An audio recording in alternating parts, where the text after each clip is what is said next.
The updates there. Jeff Rust out.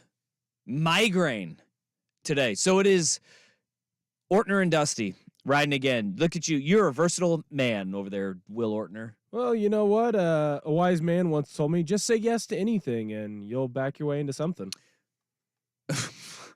Wow.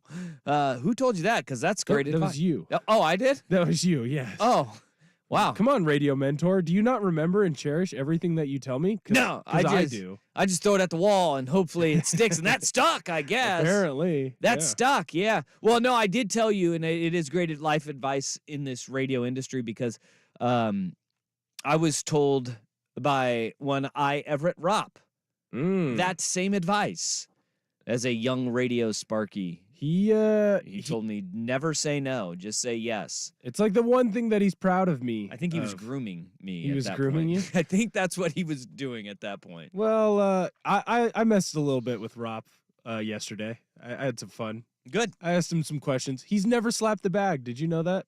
What? He's never slapped the bag. He seems like a guy who would like to slap the bag. No, I feel like Ropp went from never drinking wine to exclusively drinking only good wines. You know, he never has had Franzia or Carlos Rossi, for goodness sakes. Oh, dude, Twisted Tea. What are you talking about? That's the type of bags we were slapping. Wait, they have bags of Twisted Tea? Oh, I didn't know that came in a bag. Not the good ones, but yeah, some they come in bags. I did not know that. I did not know that. You want to slap the bag with me, dude? A Twisted Tea bag? Twisted Tea bag? I'll slap a Twisted Tea bag with you. Twisted Tea bag. Let's go. Let's go. Maybe not right now, but like later when we're not at work. All right. I mean. Oh, when we're at work? I don't think it'd be the worst thing in the world, you know? Slap the bag at work. It'd be funny. Yeah. I'll never forget like being in college and walking into a party and just like people, it was a Franzia party. Everybody just had, or Franzia. They just had bags of wine, and I just turned around and walked out, and I came back. They said, "Hey, where are you going?" I said, "I'll be right back. I'm not prepared for this." I was not prepared for the Franzia party. I went and I traded a soccer team. I traded in my 40s and I went and I got my bag of wine and I came back and I was ready to rock and roll. I wasn't prepared for a bag of wine. I'll tell you what, would have been nice to know. I never showed up to a party with a bag of wine, but I was a known connoisseur of the Mad Dog 2020. That was good times. Yeah, for me, look at you. Which I learned that was wine. I didn't know that was wine. That's not wine. Don't call that. But it's wine. No, it's in the wine thing. It's not in the wine thing. Like 40s are in the beer thing. Store. Are we saying that 40s aren't beer? No, it's malt liquor. I think it's all malt liquor. I don't think Mad Dog. Mad Dogs Look are at wine. this. Their website is Mad Dog 2020 Wines. Yes, Holy Mad Dog is smokes. wine. The red and the blue one, dude. I never knew what flavor they were or anything like that, but that was a good time. It was a hangover the next day. It was a hangover ready to happen. Well, dude, you have 2 Mad Dogs to pregame, and then you have one more Mad Dog there. That's $12. That's what they called wine, huh? Flavored fortified wine. What does fortified mean? I think fortified just means add sugar. Add sugar? Yeah. I was say every once in a while, I will still grab like the 40 or the Mad Dog 2020, the 4 Loco, the Buzzball, just to prove I haven't lost my fastball. You will lose that fastball very quick. How old are you? You're 25? I am 26. You're 26. That's right. All right. Late 20s. Yeah, like you'll hit 30 and then you'll be like, and I know what I know what you're thinking when I say this, and trust me, I'll be right. You'll hit 30 and you'll be like, I can't go like I used to. I already know I can't go like I used to, but that's weight loss. Yeah, like you'll go like, but when you're drinking, you'll be like, can't do it. Then you hit 35 and you're like, okay, taking another step back, like life comes at you fast. Like you have to start preparing. What do you mean preparing? Like I got to eat a salad? Well, that is actually recommended for like just healthy living. Might want to just hang on to that one. Put that one in your hip pocket there. That I'll make sure. I'll remember that. Always say yes and eat a salad. That advice is free. Just mix in a salad every now and then. It's a nugget for me.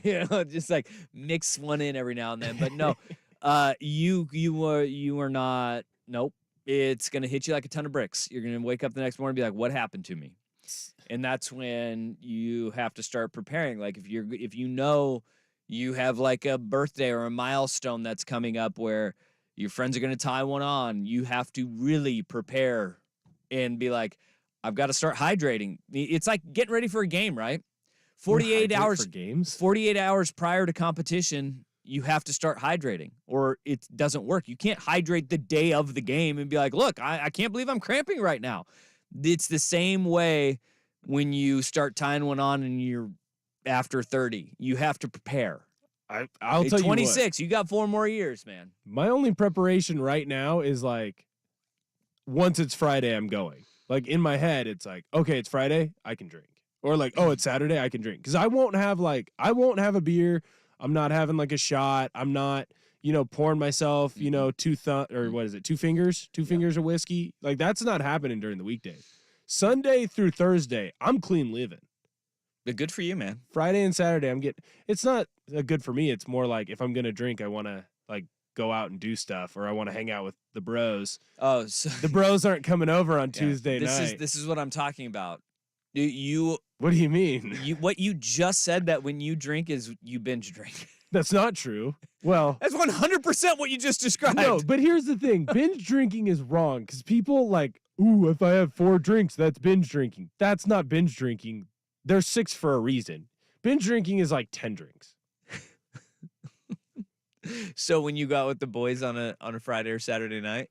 Yeah, well, like I was hanging out with some bros on Friday night and I had like 6 beers. That's not binge drinking. Okay. All right. The shots might have been. Then there we go. You don't count those as drinks, huh? Because they're shots. They're not drinks. Well, no, right? They're drinks. A beer is equal to a shot. I took that class. They made me take that class, but I only had like 4 of those, so that's not 12, so that's not binge drinking. Okay. I'm glad that you've made it through that. That was good mental gymnastics. You're justifying it all. I wasn't even hungover. Yeah. It's not binge drinking unless you're hungover. All right. 503-864-6326. That is the Vancouver Ford text line. We have a lot of texts coming in. Like migraine and hamstrings keep radio guys out. Come on, dudes. Let's pick it up a bit. Last year I was climbing telephone poles on a sprained ankle. Good for you two holding it down. Love the show. Poo-poo on the other two. Ooh, good rhyme at the end. Look, I'm a little surprised that this is our injury report today. But this is the injury report. The migraine I get, man, like, because when you get a really bad migraine, like, you can't focus in. This is actually a big part of Jeff Rust's job is to read, because contrary to popular belief or what it may sound like when Will is reading, they're not just freewheeling it there. It's actually a script that you guys read out with your update. Wait a minute. I was told to sound conversational. I know, I'm kidding. You do a really good job on your updates. Thank you. Yeah. But no, he has to read and you got to focus. And I actually understand the migraine one. The hamstring one, like, I've talked to Danny. He's kept me up to date on the goings-on of what is keeping him out with his hammy. And it's hard to understand. I have torn my hamstring. You said yesterday I've had a grade 3 strain, which I learned is kind of small tears. Yeah, those are all small tears, yeah. So, having gone through it, I understand there's a lot of discomfort standing and sitting and really just being comfortable and surviving. But look, I'm not going to rush to judgment until he has his day in court, which hopefully is tomorrow. Well, hold on. I got to be careful when I'm talking about Danny. He's not actually going to have a day in court when he has the court of public opinion when he's back on the show. I was saying, he's not been arrested. Are you going to get the Honorable I. Everett Ropp on? I feel like after listening to the opening segment of his show yesterday, it's a skewed judgment. He already seems to be the judge, jury, and executioner. Yeah, he is. He has put Danny down for missing yesterday's show. I wonder what the feelings are going to be heading into today's program. I'll tell you what. once Sook finds out, Yeah. it's gonna get mean. I think it is. It's gonna get mean. Yeah. Yeah. Yeah. All right. Um, people are saying that my life advice to you is bad in several ways. But like Mainly prison. mainly prison. Well, no, I was just speaking in like radio terms. I'm also like you always say yes. Yeah, and I'm not gonna go to prison. So like, who cares? I don't know, man. I don't do anything that would send me to prison. I drink a lot of pre-workout. That's about it. Yeah. I feel confident in saying I feel you wouldn't go to prison. No. Yeah. I think if you like we're going like fan personalities most likely to go to prison, I think we might be at the bottom. Like Danny and Sook are way at the top. Oh yeah, Danny and Sook top, both probably for murder. Sook probably murdering me. He has been very open about wanting to choke me out. Actually, yeah, he does want to take you somewhere and choke you out. He does. He's been very open. He's been asking me to find places for him with mats to choke me out. It's a whole thing. Yeah, because I don't see any like the morning show. No one's murdering anyone. Oh, Swigard is low key. He's not gonna murder anyone. Well, yes, he would snap, and it'd be a crime of passion for sure. He would snap, and everybody, like the jury, would feel bad because they'd be like, "Yeah, but yeah, I could see it happening." Like, I mean, they deserved it, but you can't do this in our society. You know, I said you would be at the bottom, but then also, I also think you're low key trying to change the narrative about you trying to wear Sook's skin as a suit, and you may be deflecting him wanting to choke you out into you actually want to take over his life. No, I'm not deflecting at all. I do not want to take over his life.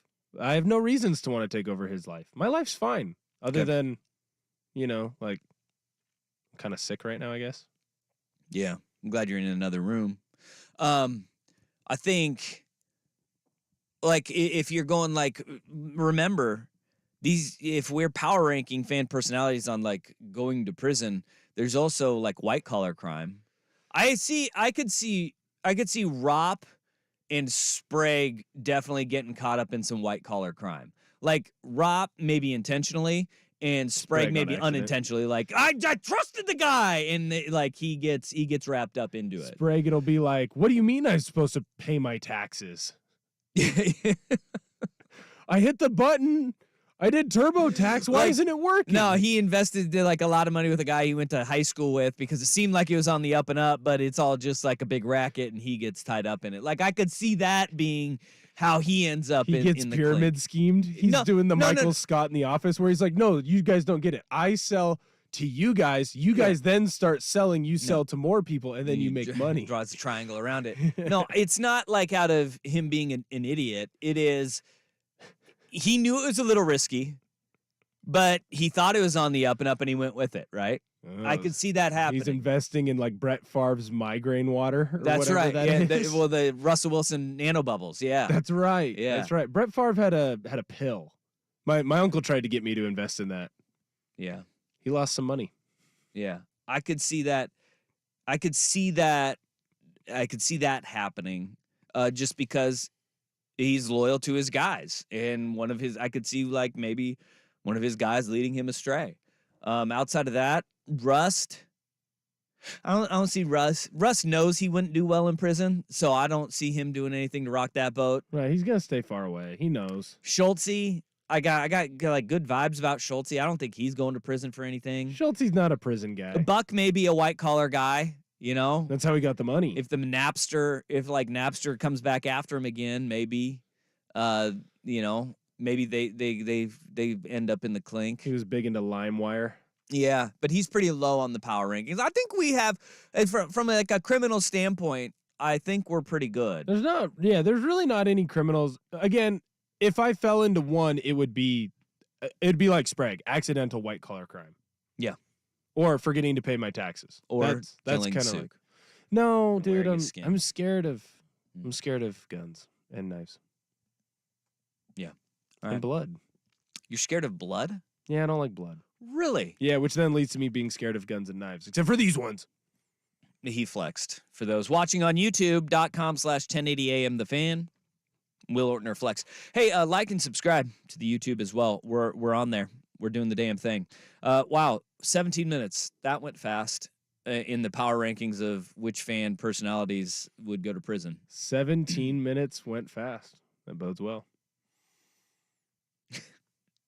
Yeah. Keep dreaming, bud. All right.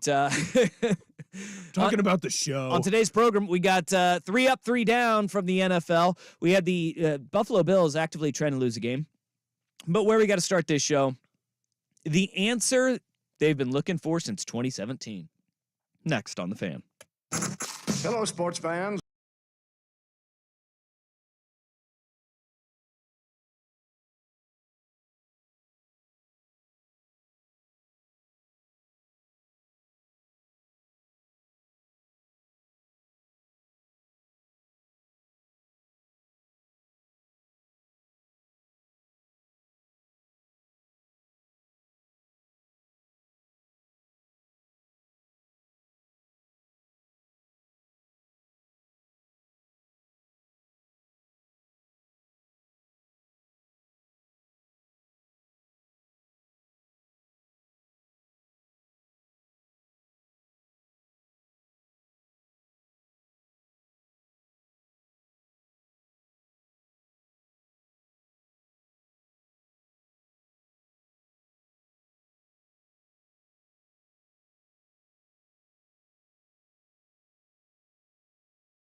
asked about the rumors that are circling around him and the Texas A&M program immediately after Jimbo Fisher's dismissal from the Texas A&M program. It came out that, like, hey, Dan Lanning is going to be a target, the Oregon head coach, and it was like, oh boy, here we go again. And remember, this kind of goes back to 2016 when Willie Taggart, in bowl preparation for the Las Vegas Bowl against Boise State, was, I won't even say non-committal. He was very confusing, and he basically let us all know he wasn't going to be here for very long when he said he's the coach of Oregon for now. Then you have, just a couple of years ago, Mario Cristobal surrounding the Miami job.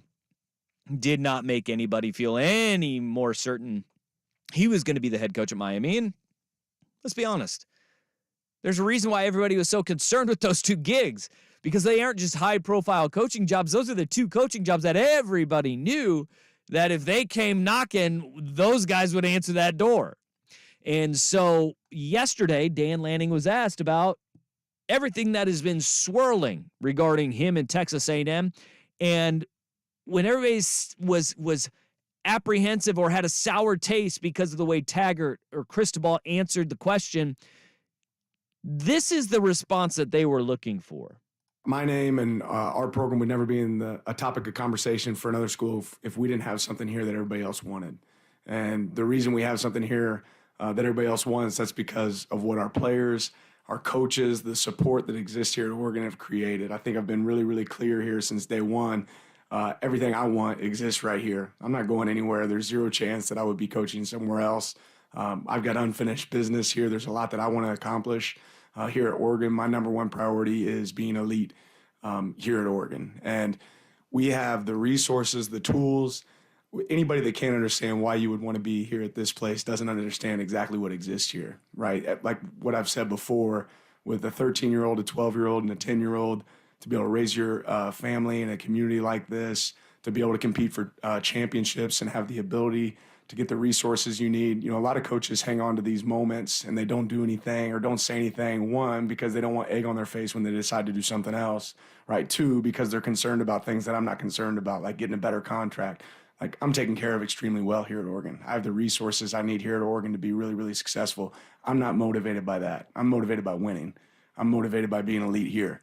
And our players deserve my complete focus. Our fans deserve the best product on the field. So it's outside noise. It didn't matter before. It doesn't matter now. I'll continue to say it till I'm blue in the face. I want to be here at Oregon. That hasn't changed. That won't change. Boy, you want to talk about a guy who is kind of thought this out, thought how this process was going to go.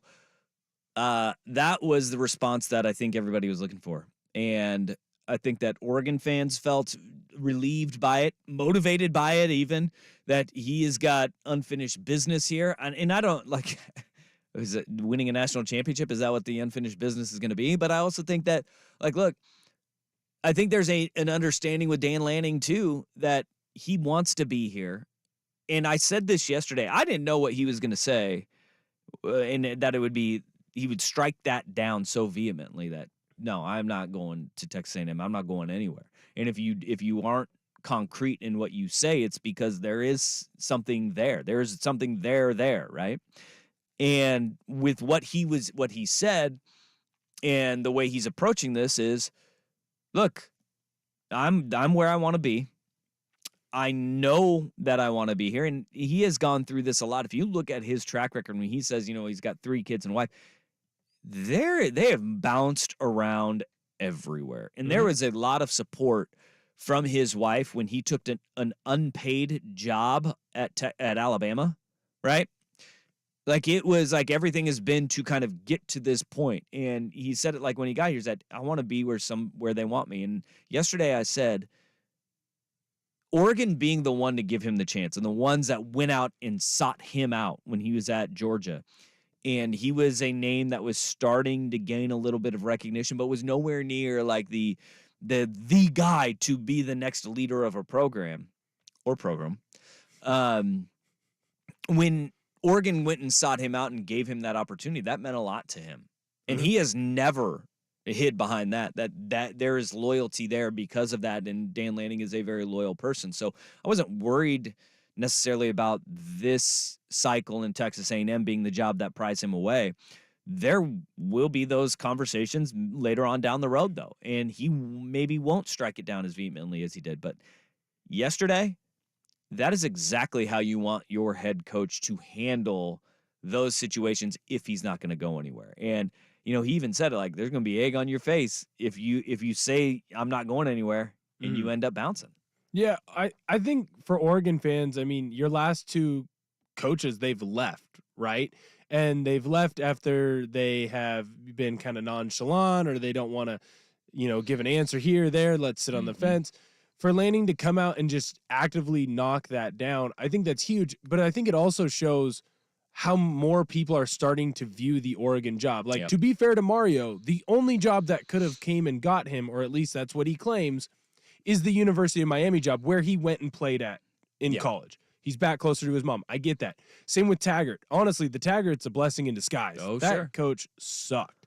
And he was honest. I'm from Florida. I want to be in Florida. That's where he went out and left, right? With Lanning, you're the first one to give him an opportunity. He's also, his kids are around that age where it's middle school, age range. Yep. You want to be in that same place. You don't want to be bouncing around. You want to find your friends. It's probably easier on the family to just find a good spot and stay there. And Eugene seems to be a great spot. You're close enough you can get up to the mountains in an hour. You can get to the beach in an hour. You can get to a Blazer game in an hour.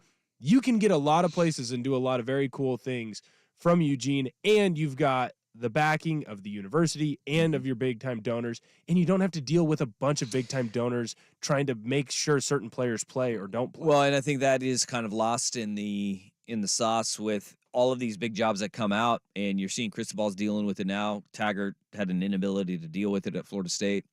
But at Oregon, it is truly unique in that you do only have a handful of people that you need to keep happy.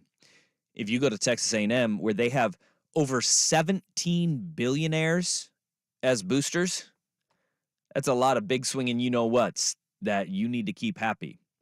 There's only 2 or 3 at Oregon that you have to make sure if those guys are happy, you're set, man. And when you win, they always seem to be happy. It's not about winning and with the people that they want you to win with. There's also this misconception that, Texas A&M is exponentially a better job than Oregon. And historically, if you look at it, you can absolutely 100% you could make that argument, right? Because I noticed, Jeff Schwartz was getting into it with some Texas A&M fans, and in one site put out the side-to-side matchup of the program's histories of A&M and Oregon. And it was from Winsipedia.com, which tracks you could go head-to-head matchup of the resume of each program, right? And they did Texas A&M and Oregon.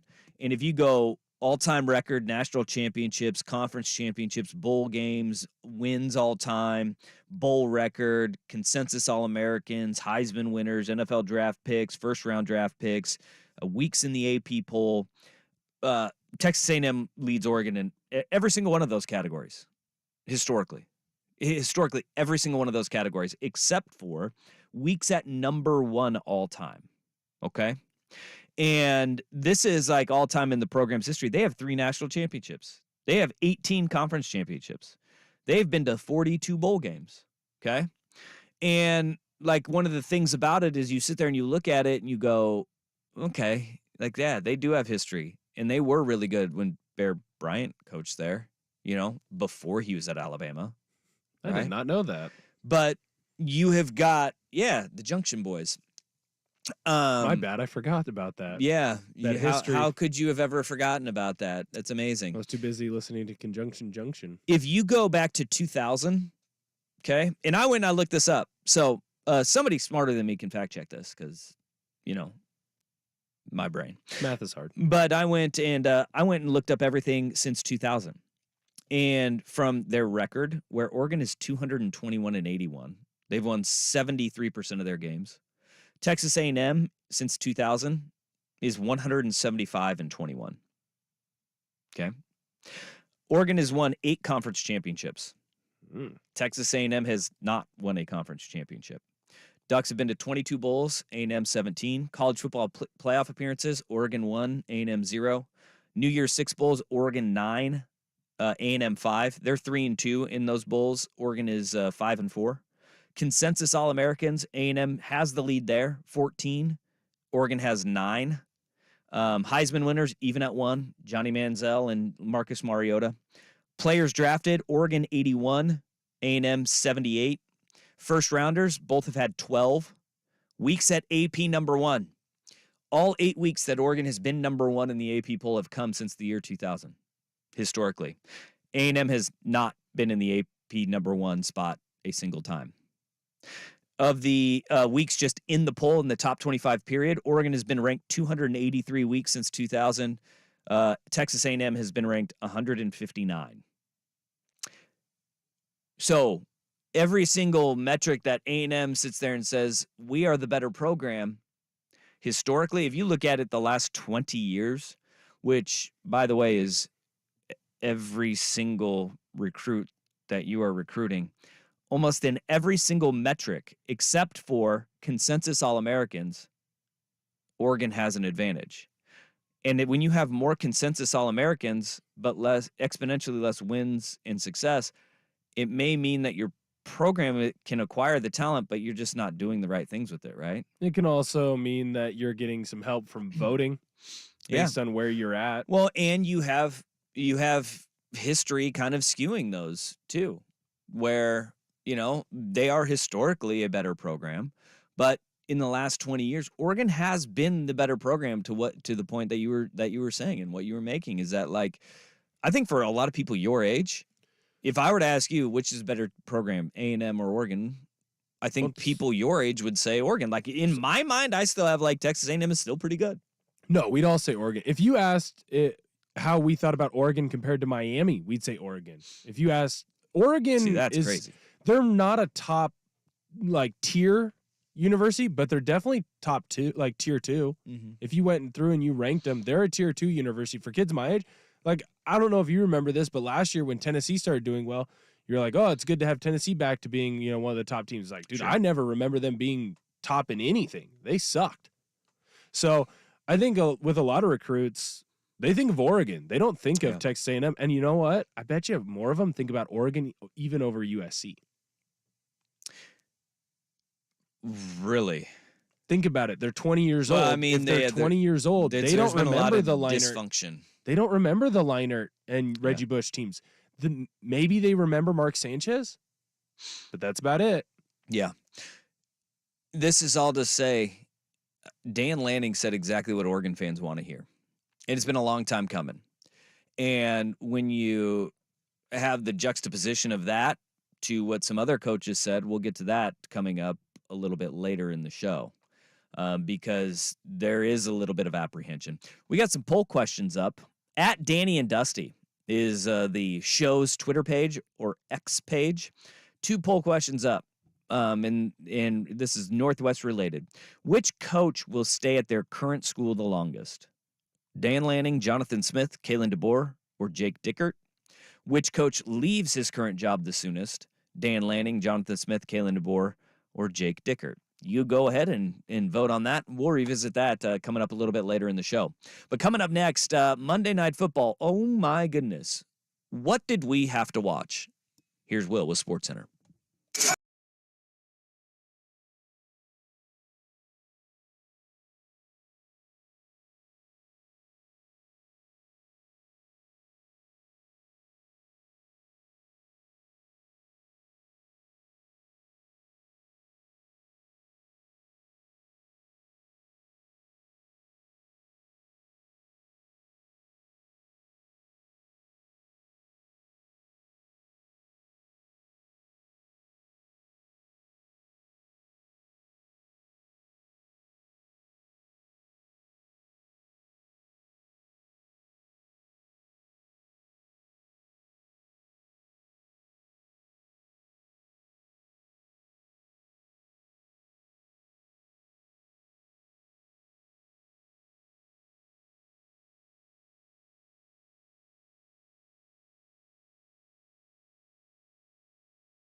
talk and whatever that was that we saw on Monday Night Football, because Will Ortner, during the break, you told me something that we just got done talking about Dan Lanning, and it does not get more definitive than Dan Lanning and his response to the rumors of the Texas A&M job, which was, I'm not doing it. I'm not taking it. I'm going to be here. I have no reason to leave.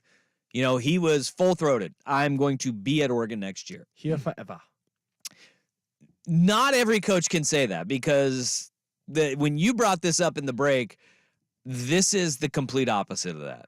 Yeah, so Liberty coach Jamie Chadwell. Liberty's been pretty good this year. I think they're undefeated. They were. I don't know if they still are. They've been pretty darn good this year. So the Liberty Flames Sports Network, they tweeted out a programming note, the at Liberty Football show with Coach Chadwell, presented by whoever's presented by. It's going to be on Wednesday this week from 7 to 8 p.m. Coach Chadwell, from his Twitter account, then tweets out, "See everyone on Wednesday." The problem with his Twitter is that whenever he tweets something out, it sends his location. Whoa! And his location had him in Starksville, Mississippi. Where Mississippi State just yesterday fired Zach Arnett, their head coach. And there were links and rumors to wanting Chadwell because of how well he had done with Liberty. Well, not just Liberty. He has done kind of more with less, no matter where he's gone. Because he took, remember, he was the coach of Coastal Carolina a few years back. Remember Coastal Carolina during the COVID season when they said, when BYU did the we'll play anyone, anywhere, anytime, they said, all right, come to Conway, South Carolina then. And he kind of and they beat him, ushered them from the FCS into the FBS and did a really damn good job. Then Hugh Freeze leaves to go to Auburn, and he takes over that Liberty job. And here he is undefeated in year one at Liberty. And so he is a good coach, and he is going to be a hot name because he's relatively young. He's just 46 years old. Yeah. So he's just a bad tweeter. Xer?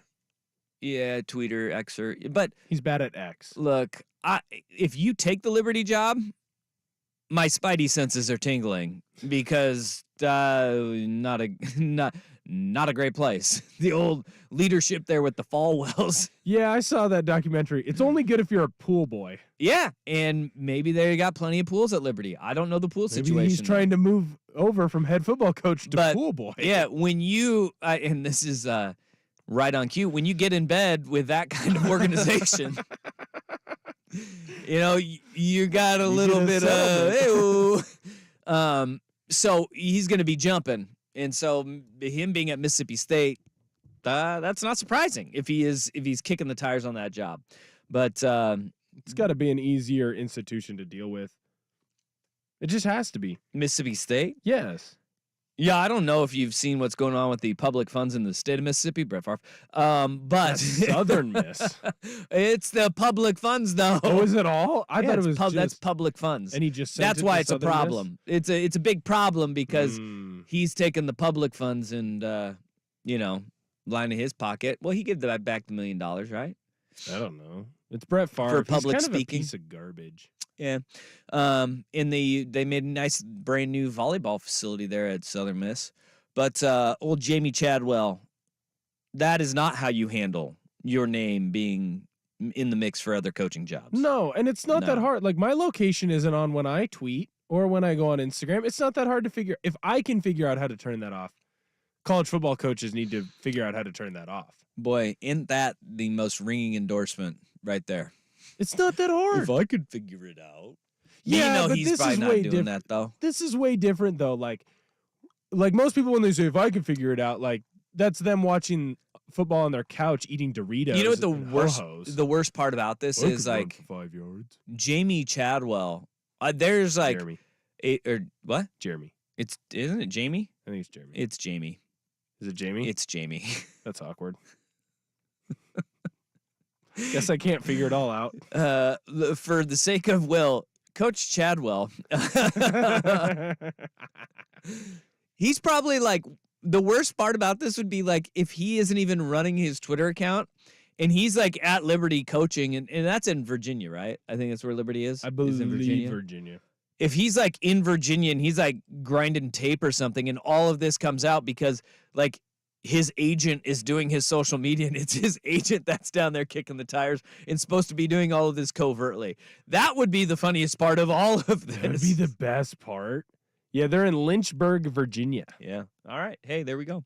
All right, 503-864-6326. This is Danny Dusty, Ortner and Dusty edition on 1080 The Fan.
Comment on the show. Also, the YouTube comments at youtube.com/1080am The Fan. Go ahead and like, subscribe, do all that cool stuff. Or you can tweet us on X here. But to wrap up the college football merry-go-round of coaching, I saw this report that is wild to think about, and it just really makes you think when all of these college coaches are sitting there and telling us how we don't have the funds around here. And it really shows you the difference between the haves and the have-nots in college football. $146 million is how much college football programs are paying out coaches to not coach from the 2022 and now 2023 season. Auburn is paying out $15.5 million to Brian Harsin, $15 million to Scott Frost from Nebraska, $11.4 from Jeff Collins at Georgia Tech. Wisconsin is paying Paul Christ $11 million. Carl Durrell is getting paid $8.7 million by Colorado, $4.4 to Herm Edwards from Arizona State, $4 million from Zach Arnett on Mississippi State, and oh, by the way, $76 million to old Jimbo Fisher, lapping the record for a buyout, which was Gus Malzahn, $21.7 million. He dominated that record. You know what? Money ain't a thing. Say one good thing about Jimbo Fisher. Mm-hmm. He has got the most money of a coach fired. He's got the best fired package. Here's my question. Does Jimbo Fisher coach again? Do we see, because you think of this, he is guaranteed $7 million a year through 2031. And I'm sure that they have offset language in there to, if he gets a new job, wherever he goes, that his salary, whatever Texas A&M pays him, they deduct his salary at his new school. I wonder if we see Jimbo again.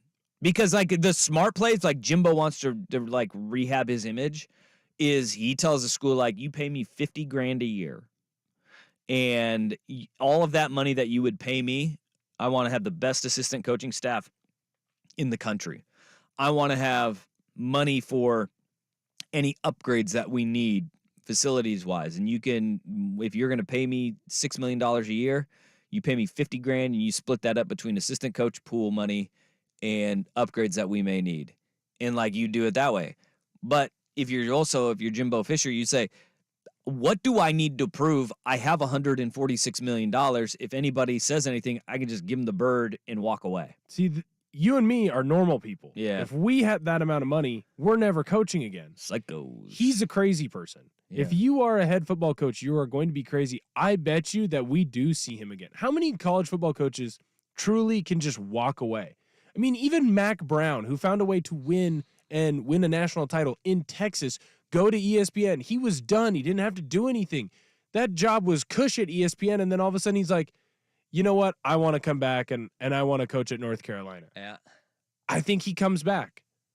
You think he does? I think he comes back. There's like that weird. Oh, they're competitor in him. psychos, man. I think he's a crazy person. People that are head coaches and that coach at this level, they are like, it's not a wiring that most people have. Nope.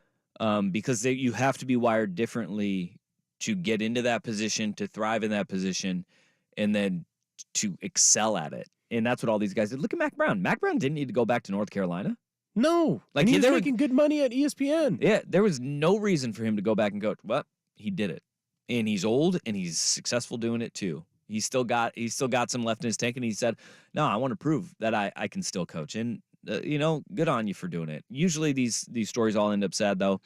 And to be quite frank and quite honest, we would all be like, oh man, that'd be awesome. You could just like have $146 million and just be with your family. And they don't know how to do that because that's not the life that they've been around ever. Because he probably hates his family. Well, he got divorced when he moved from Tallahassee to A&M, right? Isn't that kind of part of the deal? Maybe we will see him coach again. Yeah, maybe not. Got some payments he's got to make. He's right, dude. You just like post up on a beach somewhere. Let's go.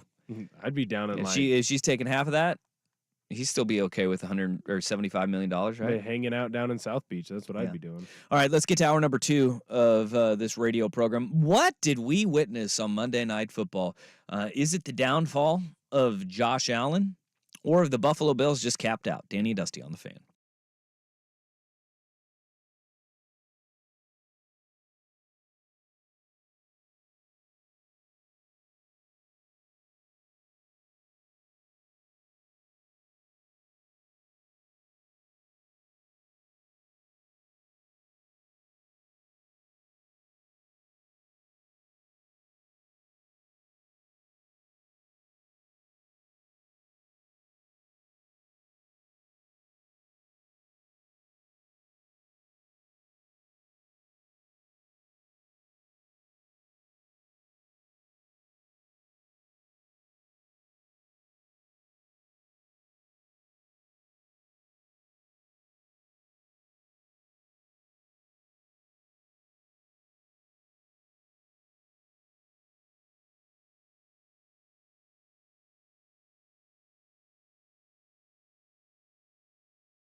can't sit.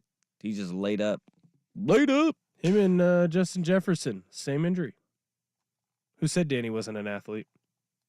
Yeah, I mean, I don't know who has said same that. injury plays. Who has it's just both hamstring? Yeah, that's brutal, dude. All right, well, Monday Night Football last night. Wow, that was something, man. I don't know if we have seen a team like have this fall so quickly. Like, we've had teams that have had these great expectations and they just never live up. Denver, the team that they actually played last night, right? Where they just never get off the ground and you don't find a way into, a elite territory, even good to great. They just never get off the ground. Philadelphia Eagles, remember the dream team, Vince Young dream team Eagles. What we're seeing with Buffalo is truly odd, because this was a team that was on the cusp of making it to a Super Bowl. This was a team that we thought was right there and on the verge, and it was a slow buildup, and we saw a young quarterback grow in front of our very eyes. And what we're seeing this year is a struggle of epic proportions, not just to move the ball and get the ball into the end zone. We've seen a regression in Josh Allen. We've seen a regression in their defense too, which at times looks old and slow. And they have not adapted to the times. But what we saw last night was an offense that at times was operating effectively, but then just turned the ball over. 2 interceptions by Josh Allen. 2 lost fumbles, one by Allen, one by Cook.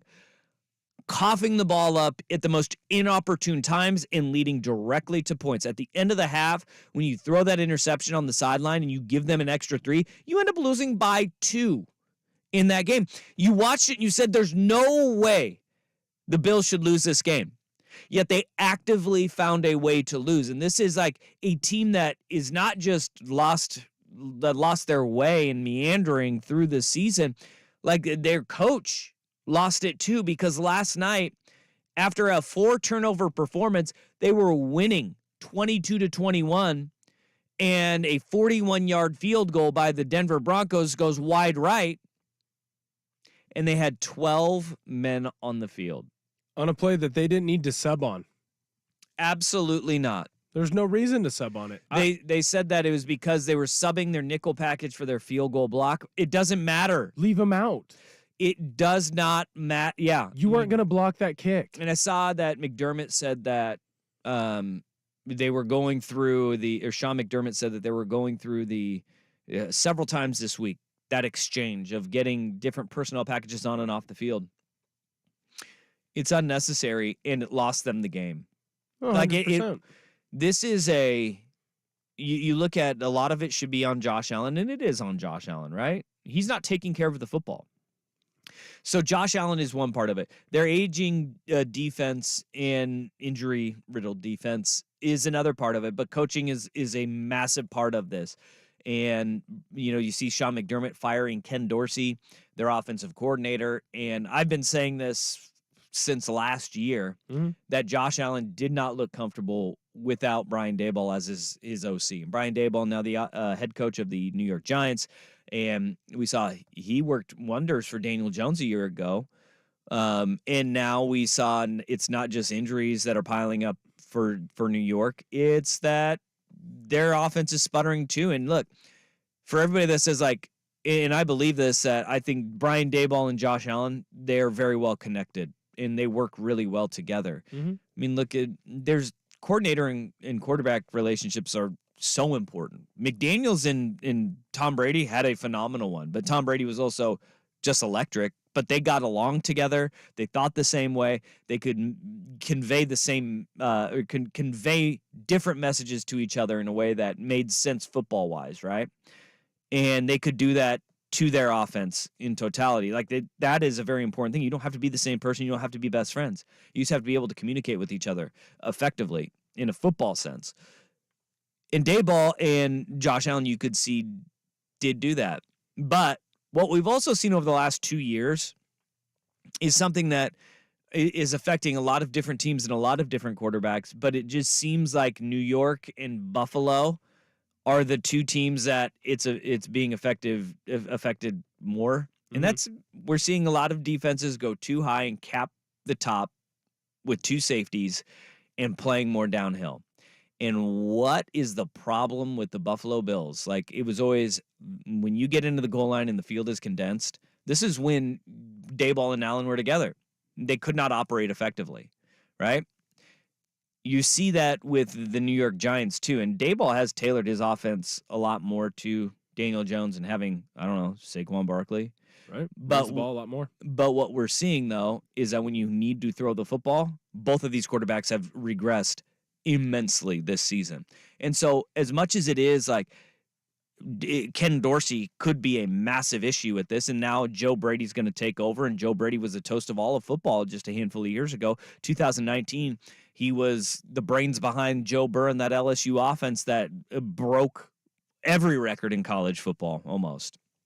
But he went to the NFL. He was coordinator at the Carolina Panthers, and boy, did he have a humbling experience there.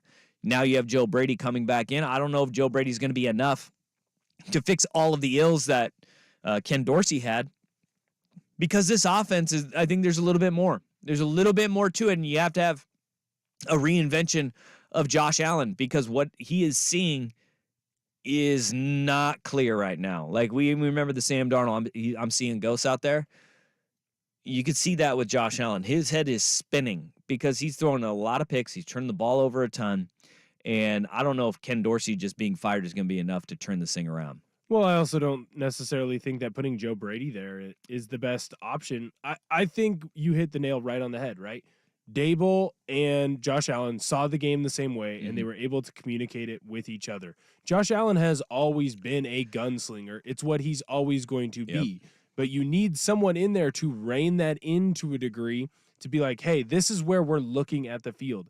I almost wonder with Josh Allen, and maybe this is mean, maybe it's also pot calling the kettle black a little bit, but I wonder if at times he needs things to be dumbed down or simplified to a degree, right? If you send Josh Allen out there and you go, hey, here is the whole picture that we're going to show you, he might be one of those guys of like, well, hey, there's my number one target. He's got a one-on-one matchup. I'm going to trust that I can get my arm there. And sometimes it needs to be, hey, in cover 2, this is where you need to attack. Or, hey, this team, they're putting you in a cover 3 shell. They're bringing an outside fire zone. Like, you need to have the ball out in this spot.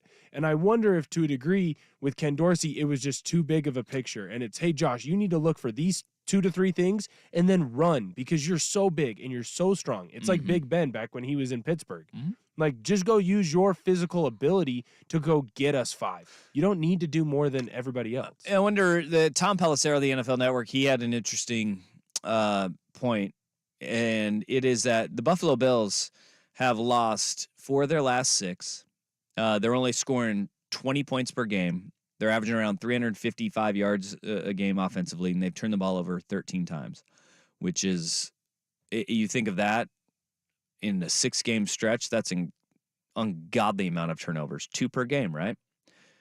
You're over 2 per game. In 2021, they went in the middle of the season over a 6-game stretch, 2-4, averaged 22 points a game, 359 yards of offense, and turned the ball over 13 times. 2021, they ended that season red hot, made the playoffs, and not just made the playoffs, but absolutely went scorched earth when the postseason came around. When they beat, I think that was the year they lost in the divisional round in overtime in Kansas City, right? Yeah. Yeah, I think that was the divisional round. Because they beat New England. You're right, and then Kansas City lost to Cincinnati. Yeah. Yeah, you're right. In 2021. And then, but after that stretch, they won 4 games in a row after losing 4 of 6 and just being like, what is wrong with the Buffalo Bills? They figured it out. They turned it around, and they got to the playoffs. It feels different this year. And as Pelissero points out, Sean McDermott didn't fire Brian Daboll during that lull. He fired Ken Dorsey, though. And so there was enough writing on the wall with the regression that we saw last year offensively to make this move and make this change. Well, I also But you can wonder- always turn it around. Right, but I also wonder if McDermott's starting to feel some of the heat under his He seat should. because they haven't done anything. They've been to the divisional round, Yep. the last 3-4 years in a row? Yeah. And haven't been able to take that next step. I bet you there's some fire under his seat because they have not improved. They've either stayed stagnant or gotten worse. Yeah. Well, let's jump on that a little bit because now is the time if you're the Buffalo Bills too. And there is no more pressure than what you're seeing right now. Next on The Fan. Hello, sports fans, and welcome to Prime Time.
We got a couple texts. I don't think Josh Allen's seen any ghosts. He probably needs to see more ghosts. Arm arrogance is his problem.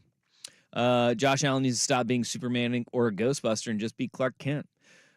That text coming in, and there is an element of that, but there's processing whatever he's seeing and process. He is not seeing it right. I think It's cloudy. It's too much on his plate. That pick right before the half, I went there and I looked at it. And I was like, "What are you looking at?" That to me wasn't arm arrogance. That was just stupidity. Like, I mean, and that's where you get back to, like, are you seeing ghosts? And he's a smart guy, really smart quarterback, but he's just not making those reads right now. And you cannot have that. In this time right now, it is so imperative for the Buffalo Bills to win and win right now. They have to, because all their best players on defense are old and they're wanting out. And look, Diggs has already made it clear that he can and will be a diva. Well, he will force his way out. And he's the best option they have. The signal from his brother yesterday, his brother's tweets last night. Oh yeah, we're just out of this world. Like, we need to get 14 out of there. Allen wasn't anything. Bro got there. We know how Stephon Diggs will act if he doesn't want to be somewhere. See Minnesota. See the beginning of this year, where the last sign that we had of him a year ago was pouting as he was leaving the field in disgruntled. He was disgruntled at the beginning of the year. He found a way to get gruntled, and now it seems like he's getting disgruntled again. And you don't want that, but here's where it's the most important time to figure it out if you're Buffalo. The AFC East has been disappointing the last handful of weeks. This was supposed to be a division that was going to be a gauntlet, and you had 3 great teams and 1 really well-coached team. What we have now, the Patriots are awful. They're a disaster. And Mac Jones does not trust his offensive line. He has not seen the field. He does not have a strong enough arm to try the throws that he's trying to get away with. See the interception on the 1-yard line. But that is not trusting your O-line and just not having a strong enough arm to get it done. He needs to have a really good offensive line. He needs to have playmakers around him. He can win games. They are not good enough around Mac Jones. And is that Mac Jones' fault? A little bit. Right? But it's not really, because New England knew what they were getting themselves into, which was a very smart quarterback who can do enough, but you have to put more around him. You can't do the Tom Brady roster building with a guy like Mac Jones. Just can't do it. You're not going to win. And they're still trying to do it for some reason. The New York Jets, they lose Aaron Rodgers in the first week. Now is the time where you need to win this division. They're 4-5. The Buffalo Bills have had Josh Allen all season long. They have a half-game advantage over the New York Jets right now. They're not even in the playoffs right now. The Bills aren't in the playoffs. The Miami Dolphins over the last couple of weeks have just crashed back down to earth, because guess what happens when you got a bunch of Ferraris? They start to break down. They don't do well in the rain. They don't do well in the cold. Nope, it's mudding season. And right now, you got like a bunch of, trucks that are just plowing through the mud.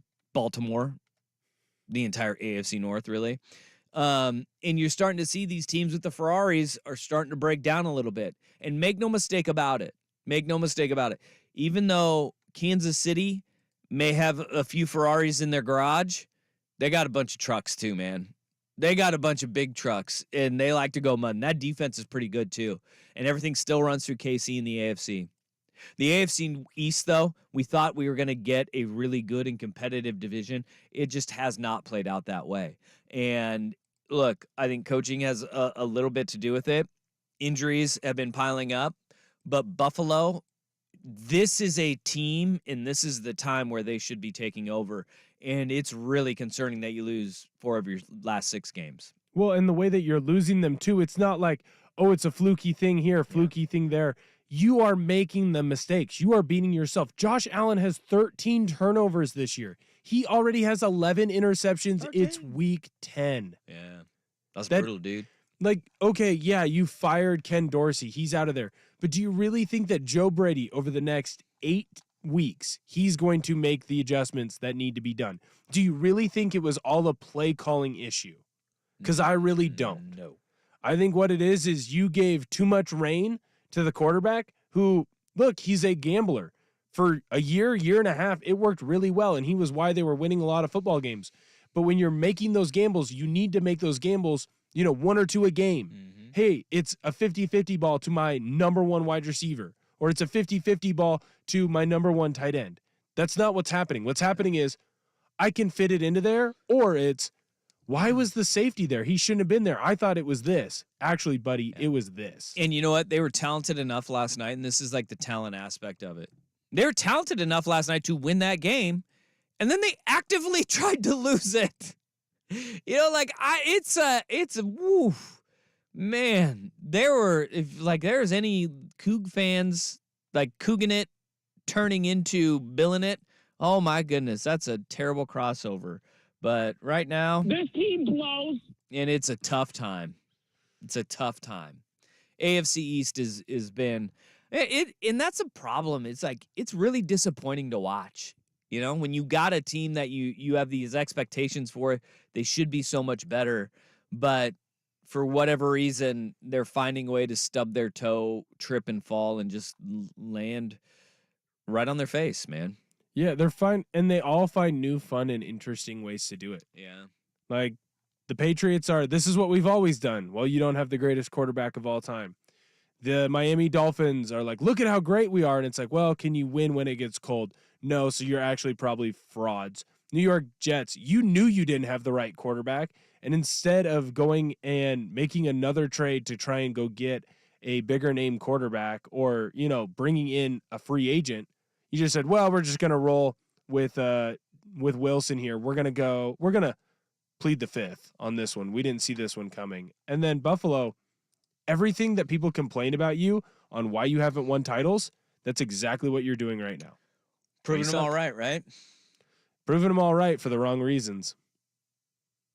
That's brutal, dude. That's brutal. I hope they figured out, though, because I like Josh Allen. I like Buffalo. I like the cut of Sean McDermott's jib, too. He's an old wrestler, and he's kind of got that wrestler mentality about him. And I like him a lot. And I like Buffalo. Buffalo fans need to win because they've been kicked because they live in Buffalo?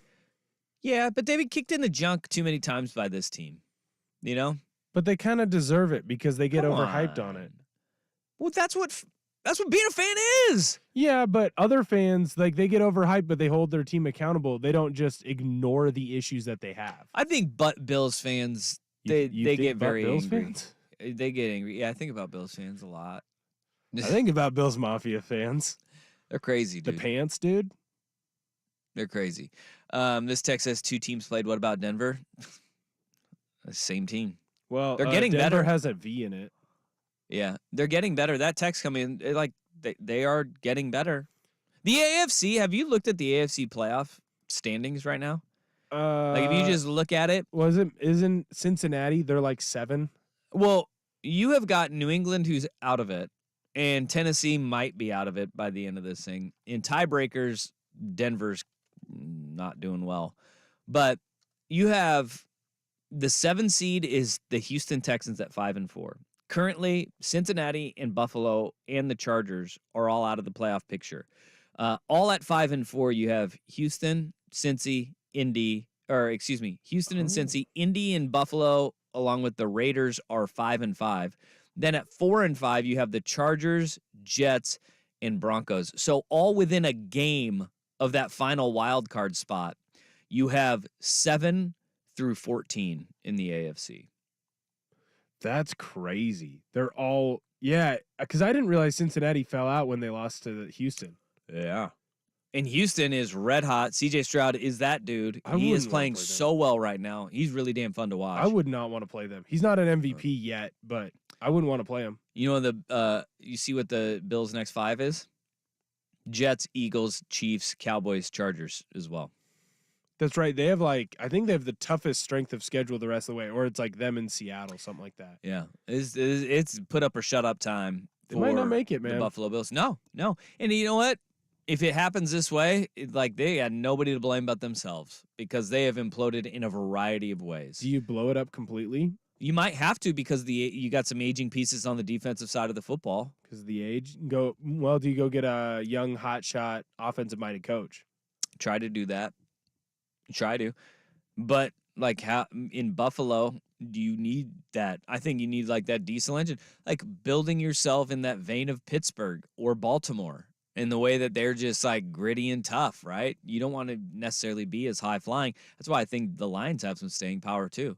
Well, more on Dan Campbell, by the way, Ooh. a little bit later in the show because he had yet another Dan Campbellism that I'm all about. I'm all about it right now. All right, but coming up next, we got our worst day on the web. How do you blow a 3-1 lead? Well, you don't even want to be there. First is Big Will Betts with SportsCenter.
is in the YouTube comments, youtube.com/1080am the fan. You can watch all of our shows now. See our ugly mugs on Or your pretty mugs. computer screens. Yeah.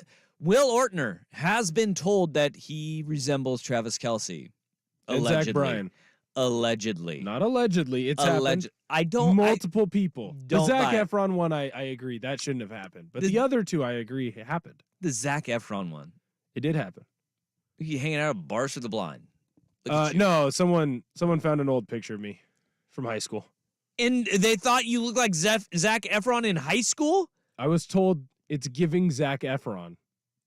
It's giving Zac Efron what? It's giving Zac Efron. That's what I was told. I don't know what that means. It's giving Zac Efron like a seizure? Like it's No, giving it's Zac like, Efron it's like vibes? I'm looking like Zac Efron. No, it's not. No, it's giving is a weird thing, but Look, that's what it means. People have bad taste. I'll just say that. But you have been told you look like Travis Kelce? I have been told that I look like by multiple people. Yeah. Male and female.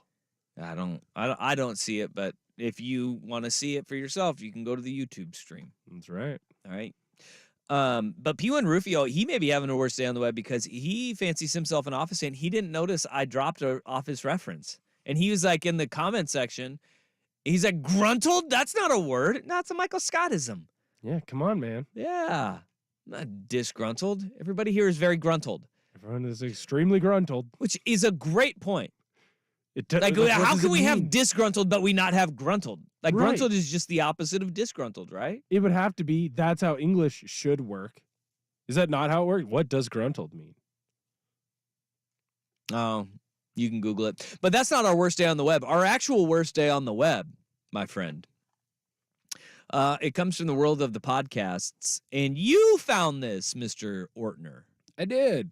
Yeah, so Lou Williams, also him a known as Lemon Pepper Lou. Yeah. He was on the LA Clippers team back during when the NBA had the bubble because of COVID and all that stuff. So he went on Trae Young's podcast from The Point, and basically he went on this whole thing about how he didn't want to be there, all of his teammates didn't want to be there, and then he left us with this glorious soundbite on why they didn't win in the bubble. We didn't really see, the pot of gold at the end of it. We were starting to hear the rumblings like, oh, nobody's going to respect this chip and all of that. And so I think we kind of just took our foot off the gas. Mm-hmm. That seems... What? That makes a lot of sense to me. You know what? I don't feel like I'm going to get a job, so I'm just going to not send in the application. I would have gotten the job, but I didn't send in the application. That's right. I love the... yeah, we would have won it if we would have cared, but nobody cared about that title. Oh, please. Please. Now, the Lakers did win that title, if we all remember, and I am down for taking any of the credit away from the Lakers because I hate the Lakers with the fire of 1,000 suns. But the Lakers will be remembered as NBA champions because everybody went through that same It's circumstances. the exact same thing. Everyone had to deal with the same stuff, and they won. What all Lou Williams is telling me is that the constraints that the bubble had put on him is the exact reason why nobody ever thinks the Clippers will win a title, is because he broke the protocol, right, to go to Magic City. In the Lemon middle. Pepper Wings. In the middle of it. Funeral. Because everybody, look, I'm all for funerals should be a celebration. And he took that celebration to the strip club because he went to Magic City in Atlanta for those lemon pepper wings. Hanging out with put Jack it. Harlow. Yeah, and he was there for a funeral, right? That's why he got out of the bubble, his family emergency or whatever. And he was partying at Magic City. Hey, more power to you. If that's how you celebrated your friend or family member dying, go do it. Go, Whatever, you do man. you. Should be a celebration. But to sit there and be like, nobody's going to care about this championship. That's why we didn't win it. Please, man. And then he also said that they were just sick of the bubble, so he wanted out, and that's why they lost. Just win faster. If you would have won faster, you would have gotten out sooner. I love all of this. What a lame excuse of, well, no one was going to care about it anyways, so why should we even win? Like, you didn't win a title anywhere that you went. So wouldn't you think you'd want the excuse or the ability to be like, hey, I won an NBA title? Yeah. Yeah. It's just such loser behavior. And It is. It is. I'm It sure you is. saw this a I bunch like Lou too, though. when you were playing college football, right? Huh? It's the guy who makes the team and then quits because they were never going to play and everybody knew they were never going to play. Yeah. Oh, man, I quit anyways because it wasn't any fun. I was. I didn't like it as much anymore, so I was just done. Oh, man, coach, he had it out for me. Coach hated me. Yeah. Everybody's got the excuse. Right. Everybody's got the excuse. Yeah. That's exactly what he's doing here. It's like, hey, man, you weren't good enough.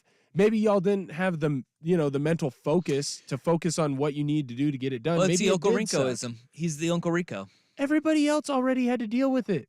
Yeah. So we're All right. going to just downplay it. Oh, it doesn't count. LeBron won it. Doesn't count. I bet you if Jimmy Butler and the Heat won it, people would care about it. People count about it a little bit more. Well, that's because Jimmy Butler would actually fight you if you told him he didn't actually win a legitimate title. Jimmy Butler, I think, would actually fight somebody over that. Jimmy Butler started listening to country music because it bothered his teammates in high school. Really? Yeah. I did not know that. That's why he has a whole thing. Huh. So he would for sure fight you, or he'd find a way to annoy you for the rest of your life. He had teammates who would bring out, they would have their speakers and they would play music walking through the halls. He didn't like that. So he would bring his own speaker, play country music because Fascinating. everybody hated it. Yeah. And then he started liking country music. It's a good genre of music. I'm a fan. I like most music. Same. I like most. Mm-hmm. I mean, Nickelback and Creed excluded. Obviously, people know my thoughts on that. You don't want to take me higher No. or be a rock star? I'd rather not. But look, hey, Got 15 cars.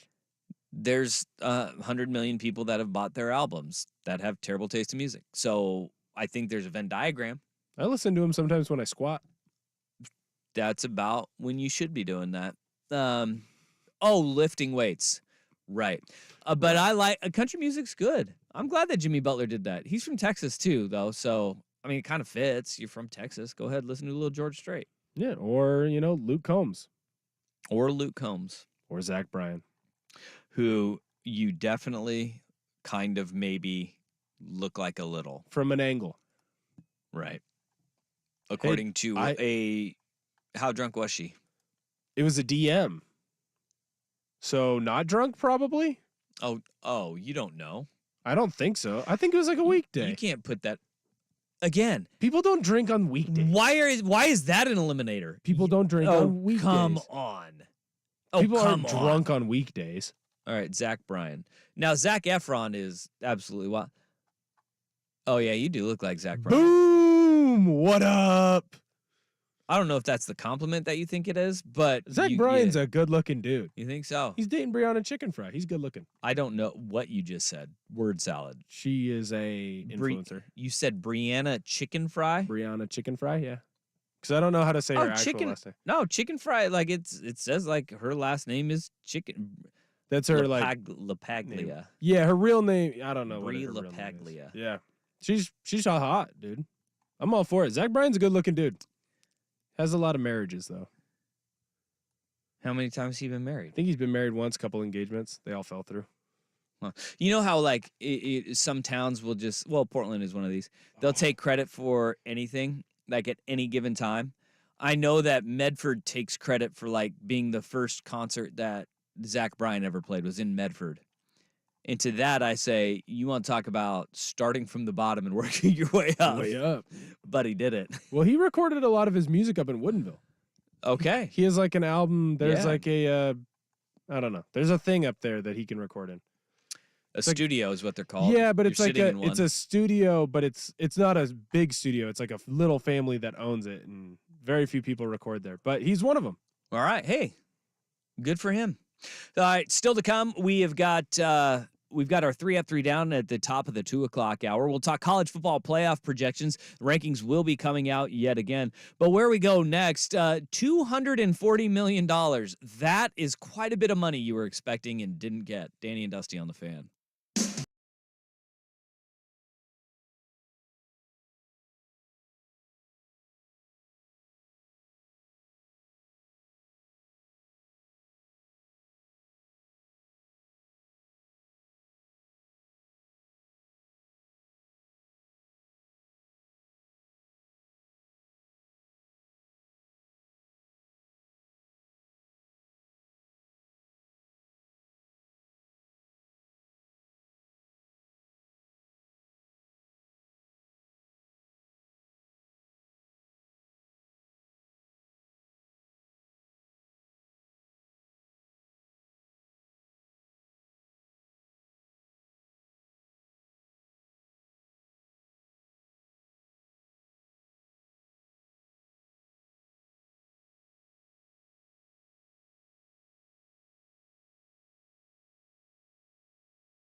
Do you see this budgetary shortfall Arizona has? Yeah, it's like what, 240 million? Boy, if this doesn't just like sum up the absolute gong show that the Pac-12 was. Remember, we had the projections of the 50 million per year of what some of the economics professors thought that the Pac-12 should be getting in TV rights money. That would be a gross overestimation. Now we have the University of Arizona with a $200 million school-wide shortage following a miscalculation in their financial modeling. $240 million. How are you that far off? Like, you are a university. We're talking about a institution of higher learning here. And you are off on your budget by $240 million? You're also talking about the University of Arizona, which is not known for their academics.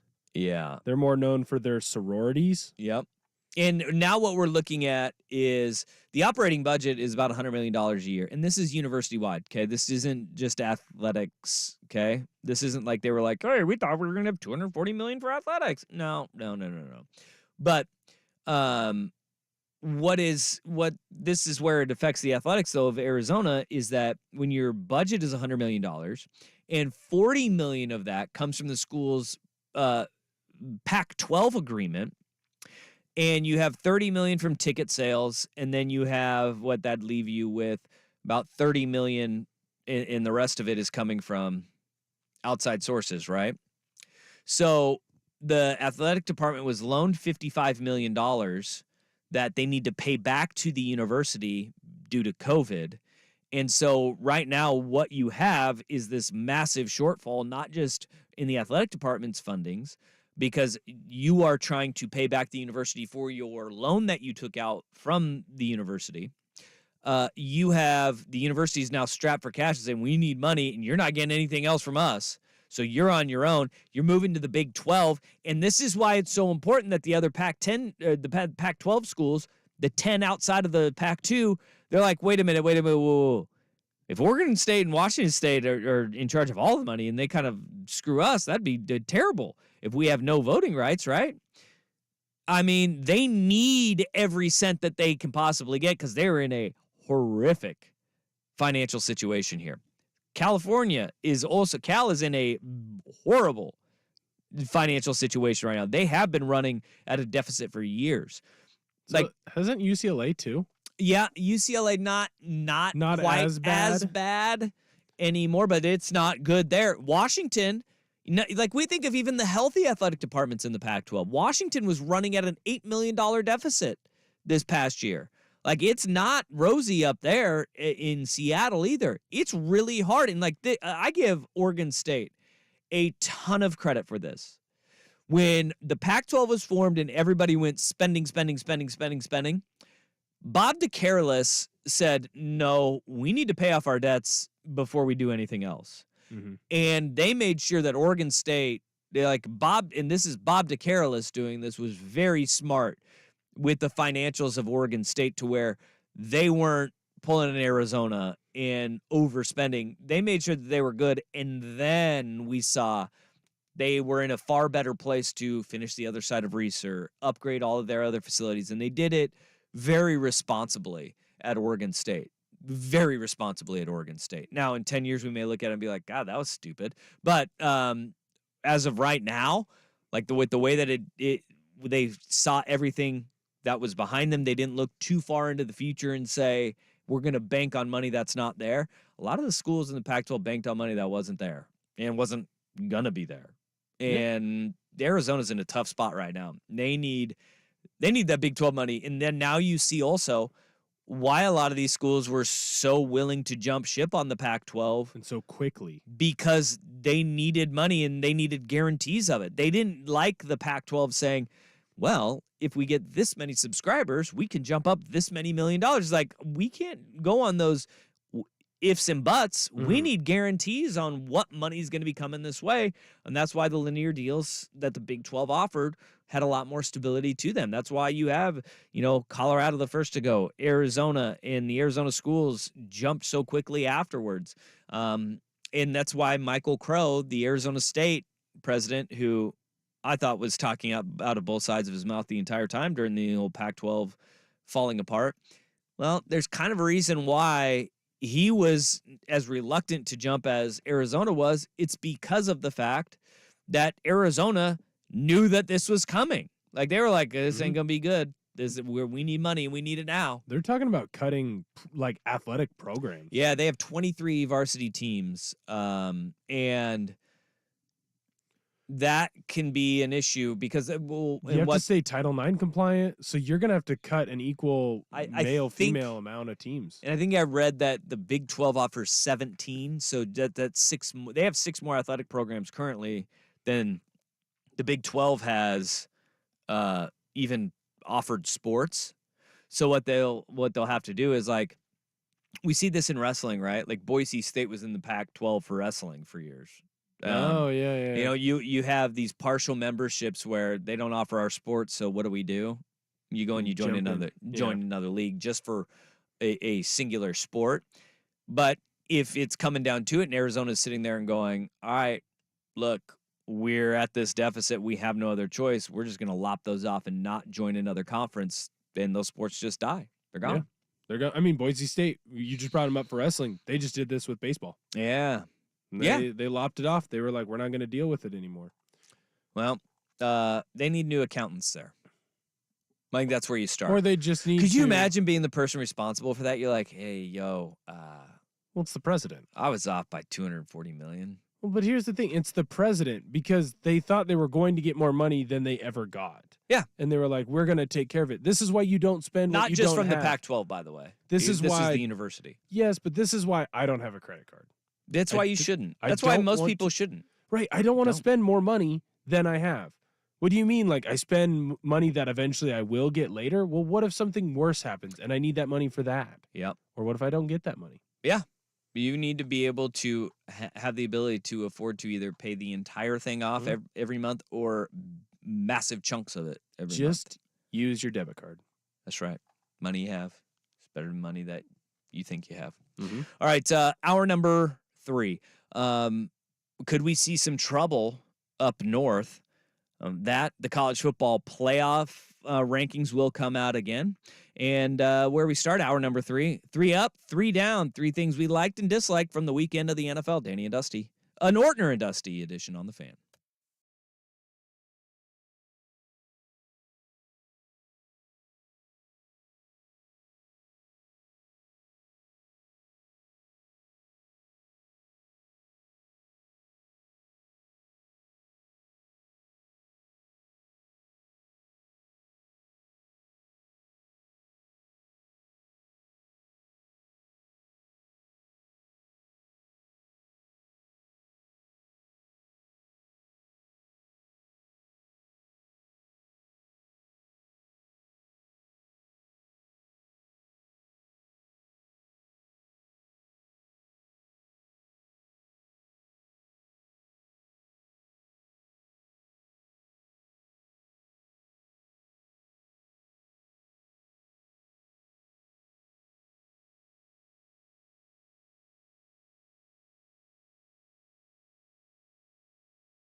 Like, it's kind of weird to think about how close we are to Thanksgiving.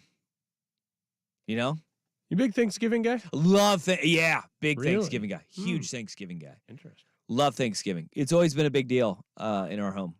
We've got growing up, Thanksgiving's always kind of been a big one for us. So I love Thanksgiving. It's great. It's fine. The hell? I like being around the family. Interestingly You enough, don't like the food? not a big food guy. I eat like turkey only. What? Only turkey? You don't like mashed potatoes and gravy? Yeah, gravy sucks. I don't put gravy on anything. I'm not a big like. You know what? You suck. Don't I don't say like that. gravy. Don't say I don't like gravy. syrup. Gravy is Gravy amazing. sucks. What does Wow. gravy do? What has gravy done for you ever in your life? Coats my arteries just fine. Those are not good things for Helps you. everything go down. You can put gravy is so versatile on the No, it's Thanksgiving not. plate. It ruins You put it everything. on the turkey. You put it on the potatoes. You put it on your green beans. You put it. I put that S on everything. Those are the no, French Red no, Hot sauce no, it. no. Don't you dare take Frank's and use their catchphrase for gravy. Frank's is way better. More than versatile. gravy. More No, versatile than I'd put Frank's on everything. Literally, I put Frank's on my cereal, sir. you put it in your eyes right now. Put it on. I my can't believe you fingers. said that. You don't like gravy. No Dessert's anti-gravy. amazing. My mom makes a peanut butter. There we go. Now he's coming around. pie. Fat boy's coming around. I eat the whole It's coming thing. out. I eat that whole thing by myself. Yeah, that's what I'm talking But that's the about. only thing. It's that and turkey, and those little Swedish rolls. Put a little butter on those. Put a turkey. You got your own turkey sandwich and some Franks. Turkey Sammy. Give it some kicks. So good. Oh, yeah. Yeah, you can call it out. YouTube.com/1080am the fan. Look at this. Will's a psychopath. Got it. Yeah. Who I said agree with you. that? Cy did. Someone told me that Yeah. if they cut my leg, gravy would. Oh, never mind. That was rude. What's happening? No, Dave, is it a fat joke they put? it was rude. Mm. It was Dang. rude, and it was mean. All right. And they should apologize. I can't believe you said that. That really bothered me. That I don't like gravy. I need it. Yeah. I'm not taking it back. I refuse. Gravy's overrated. Like, what is it? It's not even. I don't want to. I don't want to say this because your mom doesn't deserve it. Your mom doesn't deserve it. My mom but- doesn't deserve it. Okay. Maybe your Me as mom a just child? doesn't make good gravy. No, I don't like any maybe gravy. that is it. Like, I've tried gravy everywhere. I don't like it, unless it's on my biscuits. But that's a different kind of gravy. See, that's why I said your mom doesn't deserve this. It's a you problem. No, I don't like syrup either. Like, there's no syrup getting put on anything either. And I'm Canadian, dude. You're obviously not Canadian. Yes, I am. Like Someone was. I'm like an eighth. an 8th Canadian? Yeah, it was like my great grandma. She was born in Saskatchewan. Dear God, just hit the NFL Films music because this conversation is just that's it. I mean, it's that 8th is it's woefully un-American for you to not like gravy, but syrup. How can you not like syrup? That's like isn't Canada's good. thing. No. You know they Syrup have. sucks. You know they have. Give me some peanut butter. I need that protein. You know. Oh my gosh. Syrup just makes you fat. Dude, you're the one that used to weigh 300 pounds. Yeah, and you know how I did that? I weighed 315. You know how I got 3 bills? Protein, I'm a pancake. Well, it wasn't syrup. That's right, 'cause syrup is gross. You just said syrup makes you fat. Protein does too All right. sometimes. I'm just going right into it. 3 up, 3 down, 3 things we liked, disliked from the weekend of the NFL. My first up, this dude has been that dude all season long. He will be the rookie of the year. It will not be close. CJ Stroud is playing out of his gourd. Like, this guy is doing things that only elite quarterbacks do, and he's doing it as a rookie. I am thrilled for CJ Stroud, but I think it is a good sign of health for the Houston Texans franchise as a whole. DeMeco Ryans has been doing a fantastic job, a first-time head coach. And look, a guy that he's a defensive guy, and they never are really known for, getting that rah-rah. He got his quarterback. We'll see where it goes in the future. But Will Anderson is starting to come around, too. They're developing that talent, and they got some guys on that roster that are dudes. But CJ Stroud, he's my first up. My first up is Kyler Murray's back. His first game since Heyo! tearing his ACL. That was a nice little fun third down run he Yeah, had. man. He went out. They won. They beat the Falcons 25-23. Here's the real reason it's Screw my you, up. Falcons. I need the Cardinals to continue to win so that they have to keep Kyler Murray at their quarterback. I don't want Caleb Williams or Drake May finding their way to Arizona. So the more that the Cardinals win, like 2 or 3 more, just enough to be out of the best QB sweepstakes. Okay. That's good for my Seahawks. All right, my second one is the Minnesota Vikings, proving that it's not just Kirk Cousins. 5-game winning streak, the longest in the NFL, is by the Minnesota Vikings. And Josh Dobbs comes in, goes 23 of 34, 268 yards and a touchdown. There's certain takes that you have that you sit there and you can't really quantify at the time, but you sit there and you go, you could put anybody in Minnesota and they will be successful with the weapons that they have. Josh Dobbs is literally that example. Dude comes in week 1, doesn't know anybody's name, doesn't know the plays, and wins a football game. Week 2, he learns some of the guys' names, kind of knows the playbook a little bit, but the rocket scientist goes out and completes 23 of 34 passes for 268 and a tutty, averaging 7.9 yards per attempt. Yeah, guess what? The weapons are amazing in Minnesota, but Josh Dobbs is also doing it with his legs. 8 carries for 45 yards. He's making that team better, man. There will be a plateau. There will be a time where these defensive minds in the NFL get enough film on him, and there is a regression. But don't let that future you get in the way of current you. Current you should right now appreciate what Josh Dobbs is doing because it's awesome. My next up is I've got Dan Campbell and the Detroit Lions. Yeah. They go out and win a game against the LA Chargers 41-38. All that they're doing right now after that Baltimore Ravens loss is they've continued to win, and they've continued to win convincingly. They are doing a fantastic job of putting themselves in a position where they're not only going to be in the playoffs, but they're going to win the NFC North, and they're going to have a home game. Yes, Josh Dobbs and those Minnesota Vikings, they are surging, but I think Detroit has enough to get it done, and they won a game that really their defense let them down in, and they still got it done. I love Dan Campbell and the Detroit Lions. I got Dan Campbell on mine as well, and he is my third down. I want you to bring this down just a little. Bring these NFL films down, music down just a little bit. I never say this about NFL films music. I want more of it.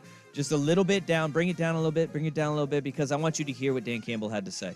This is the living legend Dan Campbell on our sister station in Detroit, and the most relatable thing for any football fan out there. Over the years, because of your philosophy, I think fans and some media are more accepting of, some of the quote-unquote gambles. The 4th and 2 at the end of the game.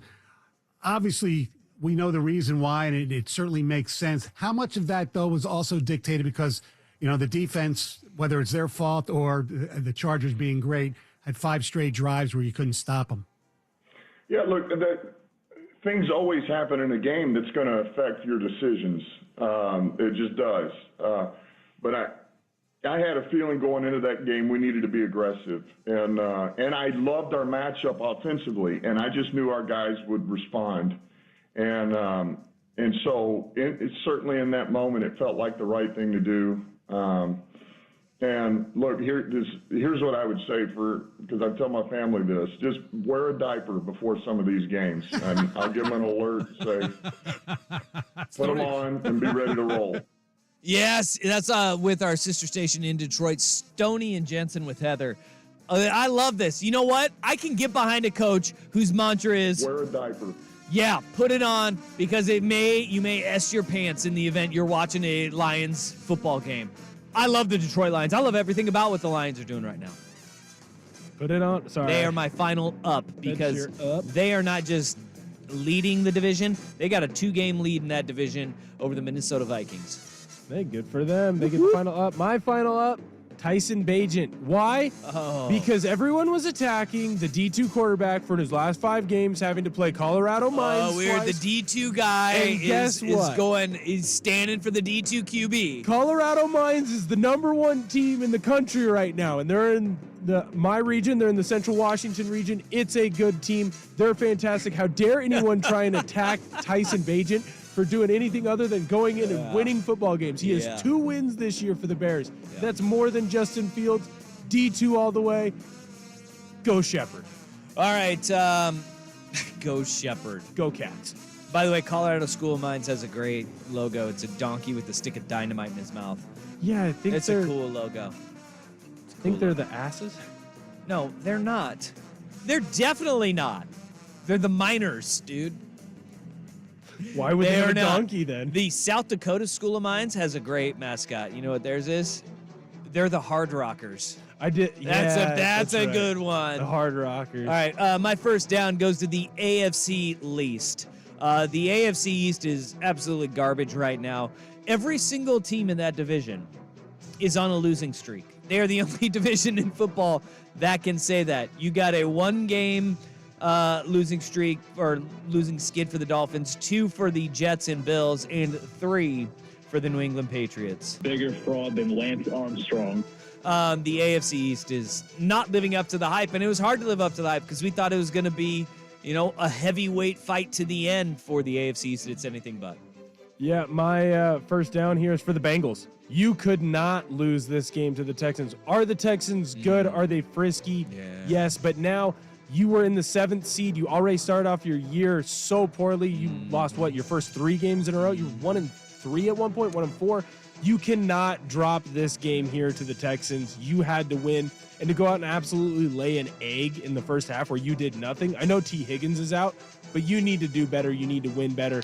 This is a down for the Bengals. Yep, I got it down, and it's the Bengals too, because the Bengals have the toughest strength of schedule remaining in the entire NFL as well. They're good. Yeah, I know. They got 8 games left. 2 against the Steelers. It's the Steelers. 1 against the Vikings. 1 against the Browns. They got the Jags, Chiefs, and Ravens all remaining. They have no easy games left on their schedule. I got the Bengals losing that game. That stings even more. You can't take an L to the Houston Texans. My second down is I've got the Baltimore Ravens losing to the Browns. One, you can't lose a game in this AFC North. Every single team is right up there with each other. It's all super tight. Baltimore, you were up 17-0 at one point. You were kicking their butt. Cleveland had no business getting back into this game, and you let them fight back and fight back and fight back. And, of course, you lost to Deshaun Watson. You can't lose to Deshaun Watson. He's a horrible human being. Yeah, I agree. Can't let him come back like this. Baltimore, you got my second down. They are who we thought they were. Let him off the hook. All right, my third down. Mac has a noodle on. Patriots and Mac Jones. Mac Jones getting benched in Germany. Awful interception at the end. I don't blame them for benching him, but that was the message that they're sending. When you bench your quarterback in the 4th quarter of a game like that, you still have to win. That you're sending a message to him. Mac Jones doesn't trust his offensive line. That is apparent. Yep. It's not just Mac Jones' fault that he is not succeeding, because you know how limited he is, and you're asking him to do things that he cannot do. And for that, I don't give, too much of the hate Mac Jones way. This goes to one of the greatest coaches in football history, Bill Belichick, and his staff.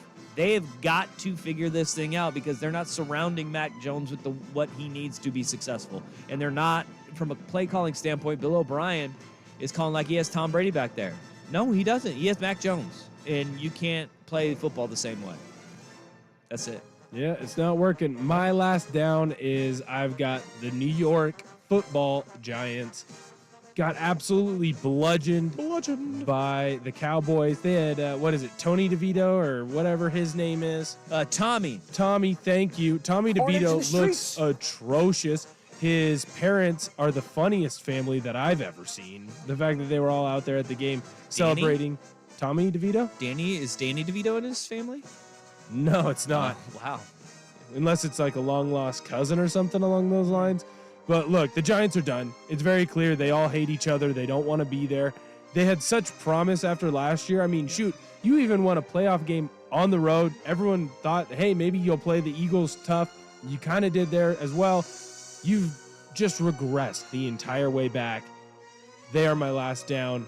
I hope no one is a Giants fan. All right, one thing before we go as an exit to 3 up, 3 down.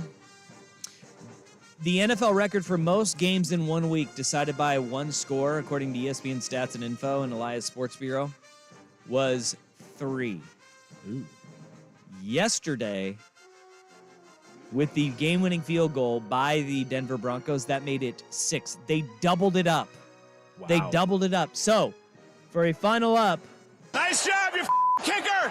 way to go, kickers. You done did well. Well, I mean, I wouldn't necessarily blame the kicker in the Broncos one. It's not like he won him the game. He tried to lose it. Yeah, but guess what he did? Made the second try. Made the second one. He knew they had 12 guys on the field. He Missed just it wanted on to mess with purpose. them, I guess. Mm. All right. Gotcha. Is there a reason for concern next on the Fan? Hello, sports fans, and welcome.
See, we got 2 polls up right now. Which coach will stay at their current school the longest? Dan Lanning, Jonathan Smith, Kalen DeBoer, or Jake Dickert? Go ahead and you can vote on that one. Which coach leaves his current job the soonest? Dan Lanning, Jonathan Smith, Kalen DeBoer, or Jake Dickert?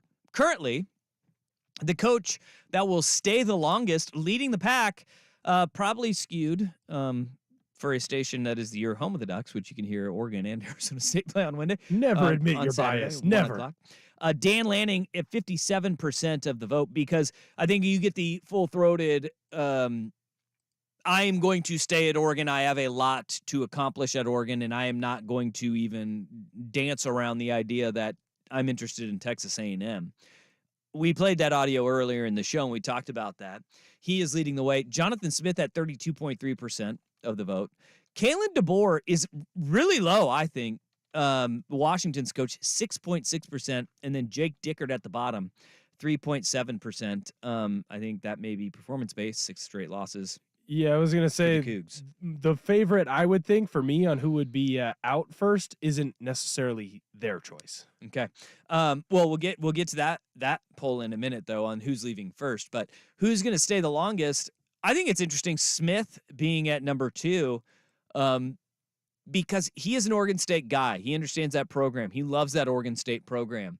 And I think why it's interesting Kalen DeBoer is so low at 6.6%. But with Jonathan Smith, I think that there is going to be that concern, not this year, not next year, not, I think, 3 or 4 years down the road. But eventually, does he want to play with the big boys again?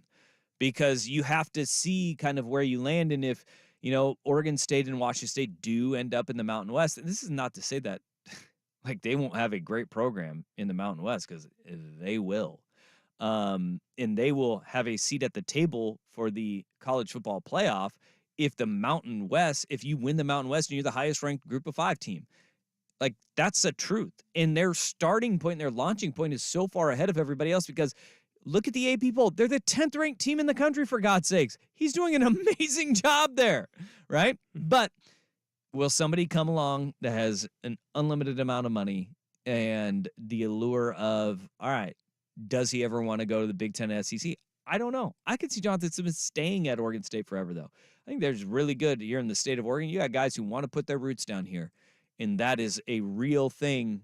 And for the health of your program, you can't ask for much more. With Kalen DeBoer being at 6.6%, I think this piece of audio may have a whole heck of a lot to do with it, because we played Dan Lanning and how confident he was in his staying at Oregon. Here's Kalen DeBoer when asked about the flirtations of other programs. Yeah, my focus is 100% on us playing ball right now.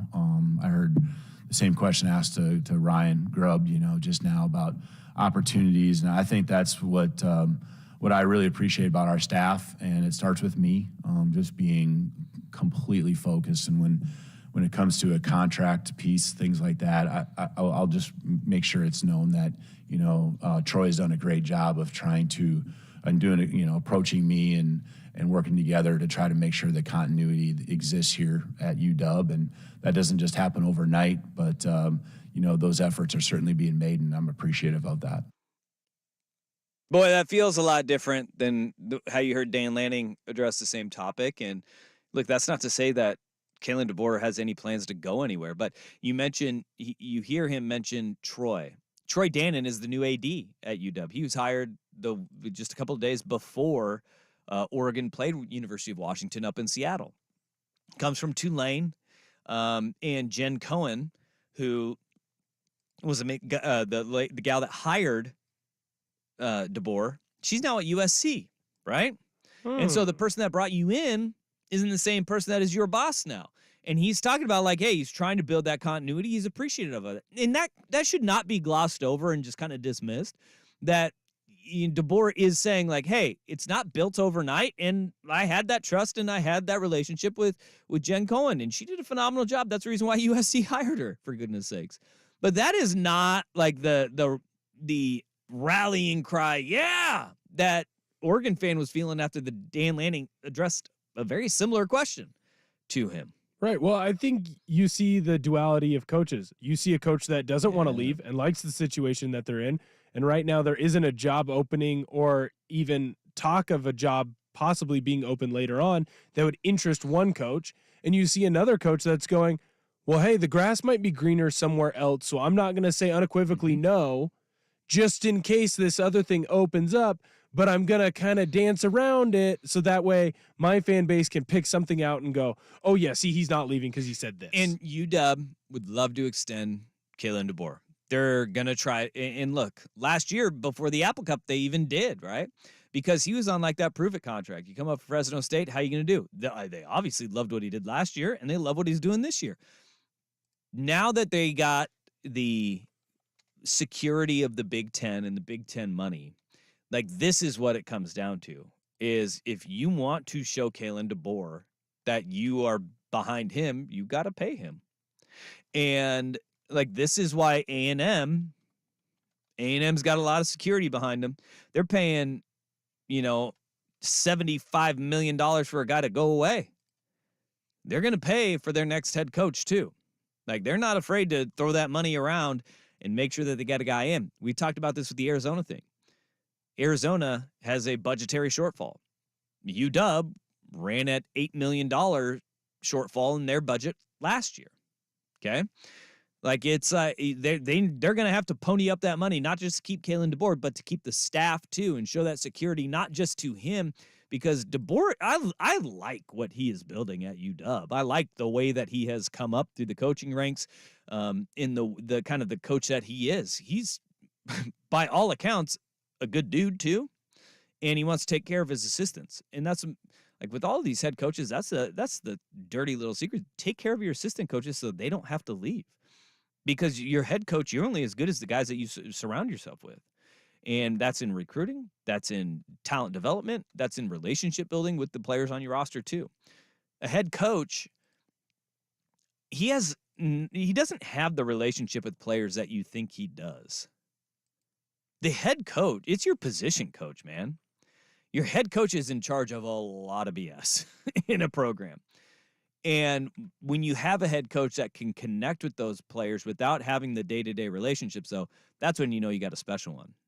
And I think you see that with all four of the coaches in the Northwest. Now, Jake Dickert is in the midst of a 6-game losing skid, and something ain't right there, whether that's him sniffing around other programs or other programs sniffing around him, or, sniffing around his players, going to take his best players.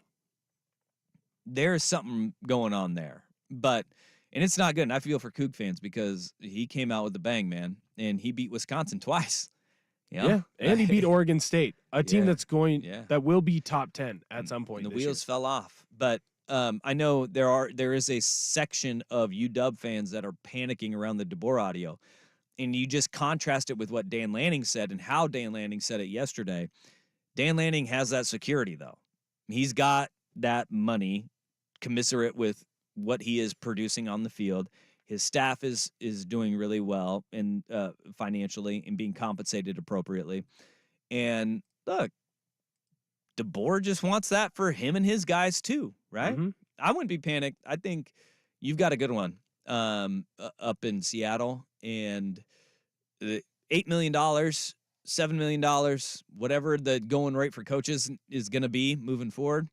I think UW's going to find it in the couch cushions to make sure they keep their guy. They should. Yep. All right, college football playoff rankings. How much movement will we see? Danny and Dusty on the Fan. Now, from the Spirit Mountain Casino Sports Desk, a Sports Center update on 1080 The Fan. Sports Center is brought to you by Toro Mexican Kitchen. Transport yourself to Baja, Mexico with delicious regional dishes and cocktails. Book your table today at toropdx.com. First on the Fan, less than 24 hours after falling to the Broncos on Monday Night Football, the Buffalo Bills announced they will be parting ways with their offensive coordinator, Ken Dorsey. The Bills will be promoting QB coach Joe Brady to the interim OC job.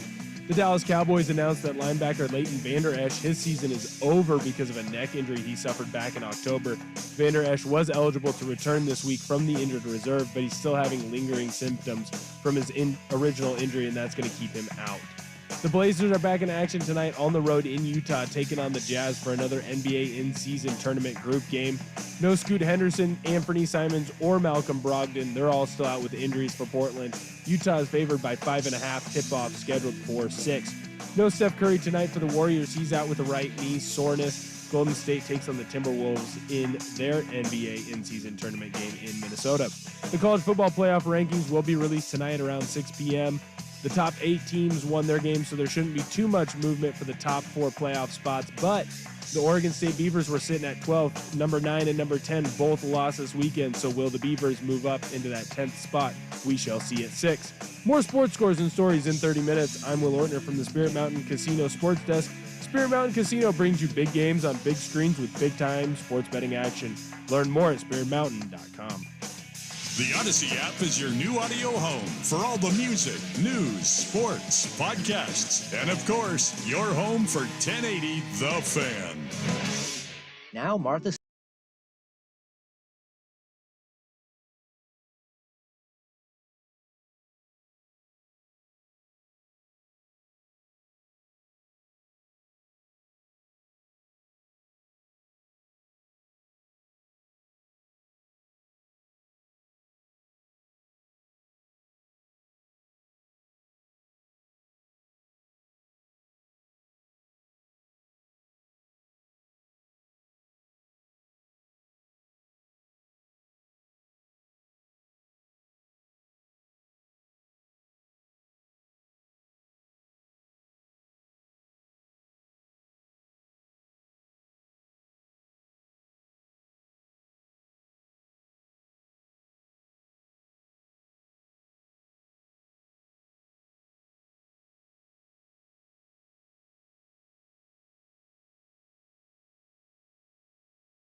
We get the college football playoff rankings. They will be released tonight, 6 o'clock. It's not going to be at 4 o'clock like they usually are. Tonight is the late one. I think it's because college basketball. Is that what's going on? Yeah, there's a college basketball doubleheader, so it's in between the college basketball. Okay. I think that's what Swag said. All right. Well, hey, we got a lot of stuff that we can look forward to, though, in kind of looking at how this all plays out, because if you look at it, there's a very real possibility that we have the Oregon State Beavers in the top 10 of the college football playoff I think rankings. they will be. I think they basically should be guaranteed. Ahead of them, Ole Miss lost convincingly to Georgia, 52-17. Penn State showed their offensive ineptitude in a 24-15 loss to Michigan. But the Beavs handle their business in emphatic fashion, 62-17. Things are looking good. They want to pump up a top 10 matchup to bolster Washington's resume or Oregon's resume. And this is like, for the Pac-12, this could not play out any better for you in your college football playoff scenarios. Yeah. Because right now you have the number 5 team in the country in Washington, which they got into a fist fight with Utah. But they took care of business. They won it. It doesn't got to be pretty, but they won a physical game against a ranked opponent in the eyes of the playoff committee. And so they should not move from 5, if not move up to 4, because you look at the way Florida State, they had to grind their way to a win over Miami. And it was not a pretty win. And if Emory Williams doesn't get hurt, they could have won that game. He converted a 4th down. They were marching down the field. They had to put their backup in, and Tyler Van Dyke. They got everything they could handle at home against Miami.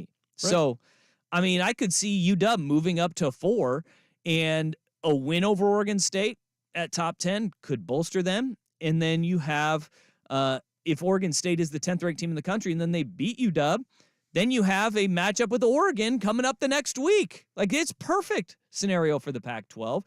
And it's perfect if you're Oregon State, because you could play party wrecker to 2 of the schools that are going to the Big Ten, and UW and Oregon. Not only party wrecker, I would still say, and you can correct me if I'm wrong, but if Oregon State wins both of those games, they're in the Pac-12 championship. Then they could win the Pac-12 championship still. Now they're probably, look, they have 2 losses. They're not going to make a playoff.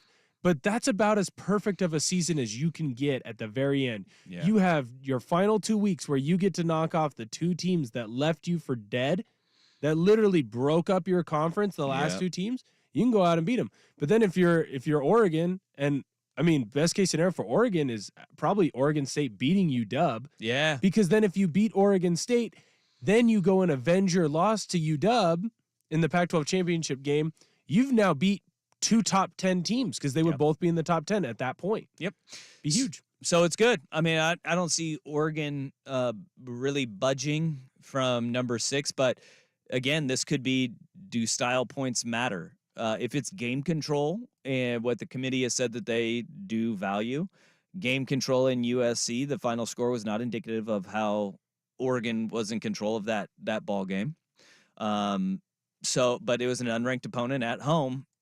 With this committee, I don't know, because they use so many different metrics to justify where they have their teams, but I could still see Oregon sitting at 6, because Texas scraped by in their win. You had Alabama was very emphatic when they just smashed Kentucky this weekend. Like, hey, they did do Kentucky what they needed to take care of, man. They beat the tar out of Kentucky. Yes, they did. All of a sudden, Jalen Milroe, too, he went from a guy who he couldn't get it done at all unless it was a deep pass or he was running, to now he looks like he's a top-tier player, right? He looks like a good quarterback. Not a Heisman winner, but a really good quarterback. We do not allow, because we have our take quakes that social media and all the talking heads want to just sit on these takes and make sure they don't change. We do not allow for the growth of players like we used to. Because if you would look at it objectively at Milroe, he has grown so much. Immensely in just 1 year. Yeah. Yeah. I mean, he is turning, and that is a sign of, again, Nick Saban, shocking. He and his staff are doing a phenomenal job of playing to the strengths of their guys and feeling out their roster, and they're improving as the season goes on. They're really damn good. But Alabama is continuing to be really stinking good. But I think that the big one to watch in this week, everybody 1 through 8, again, did exactly what they needed to do. We didn't have any movement a week ago, 1 through 8. I don't really see the reason to move unless you're going to move Michigan up and say that what they did was enough. I think you can move Georgia up too to number 1 because of the way they handled Ole Miss. But you're not seeing any of the teams like drop out past 8 because all of them took care of their business. They all won. They all handled it the right way, right? Running up the score for a lot of them. And it'll be interesting to see if like they take Ohio State just mauling Michigan State and say, oh, wasn't as impressive as what Georgia and Michigan did. Yeah. And that's the reason why you move them. This committee, they're going to, they made their bed with the way that they use different metrics, eye test, game control, strength of schedule, strength of opponent to kind of sort this thing out initially. They've got a lot more questions moving forward, but the way that they have it is the Big Ten comes down to Michigan-Ohio State game, whichever one wins that one, they're going to be in the catbird seat. They're going to make it, right? Because they're going to play the winner of the Big Ten West in the championship game. The SEC champion will get in, right? Yep. But Florida State, Washington, and Oregon, they could give this committee a whole heck of a lot of headaches if there's any upsets of, Ohio State, Georgia, Michigan, which I don't see happening, or Florida State. Florida State may happen. To be honest, though, like, I think it's a good thing that we're moving to 12 next year, but this is the perfect way to end this season because if Alabama upsets Georgia, well, Alabama's in, but there's a legit conversation to still put Georgia in.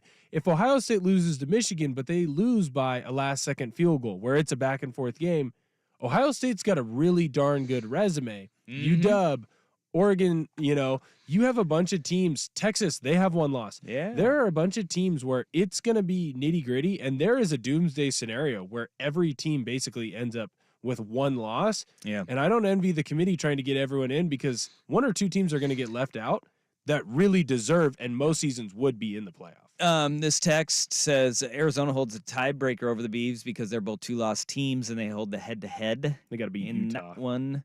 They've got to beat Utah. Yeah. And look, but yeah, they're right. That would be brutal if that's what happened and that's what held the Beavs out was that game and the way that it unfolded and the fake field goal for no reason. Your kicker. But I'm here for it. P1 Rufio on the YouTube comments says Alabama's going to jump Oregon and the Twitter will explode. It will, but it's not justified because look, if Alabama does jump Oregon, I could see it. I could see it happening. I'm not with any of these one-loss teams. You just throw your hands up and say, well, you have one loss. You could have handled it. If Oregon avenges their loss to Washington in the Pac-12 championship game, though, they could find their way right back into it. I know that Twitter would have a field day with that, but there's nothing you can do at this point. You got to either be perfect. If you have one loss, you're at the behest of the committee, and the committee could do whatever they want with it. 503-864-6326, Vancouver Ford text line. We get you set for what's coming up the rest of the day on The Fan. This is Danny and Dusty.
Dude, I always used to drink beer like him in college.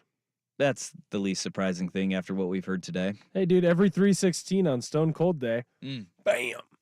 Gets a good laugh. We have a couple of polls up at Danny and Dusty. If you missed any of the show, we talked at the beginning and in this third hour about coaching stability. And we had a couple of polls up. Which coach do you think will stay at their current school the longest? Dan Lanning currently winning at 56.8%. Jonathan Smith, 33.1%. Kalen DeBoer, Washington, 6.5%. And then Jake Dickert, 3.6%. But the coach that leaves his job the soonest is a little bit closer. 46.6% saying Washington State's Jake Dickert. Kalen DeBoer, 23%. Jonathan Smith, 20.5%, and then Dan Lanning at 9.6%. Jonathan Smith, that's a little curious there. That they don't think he's going to leave? No, that I think that number's very high. I thought he would be dead last in that. In leaving? Yeah. No, because of Oregon State not being the top. They're not going to be in a Power 5 conference anymore. Yeah, but I think that it's not going to happen in the next couple of years.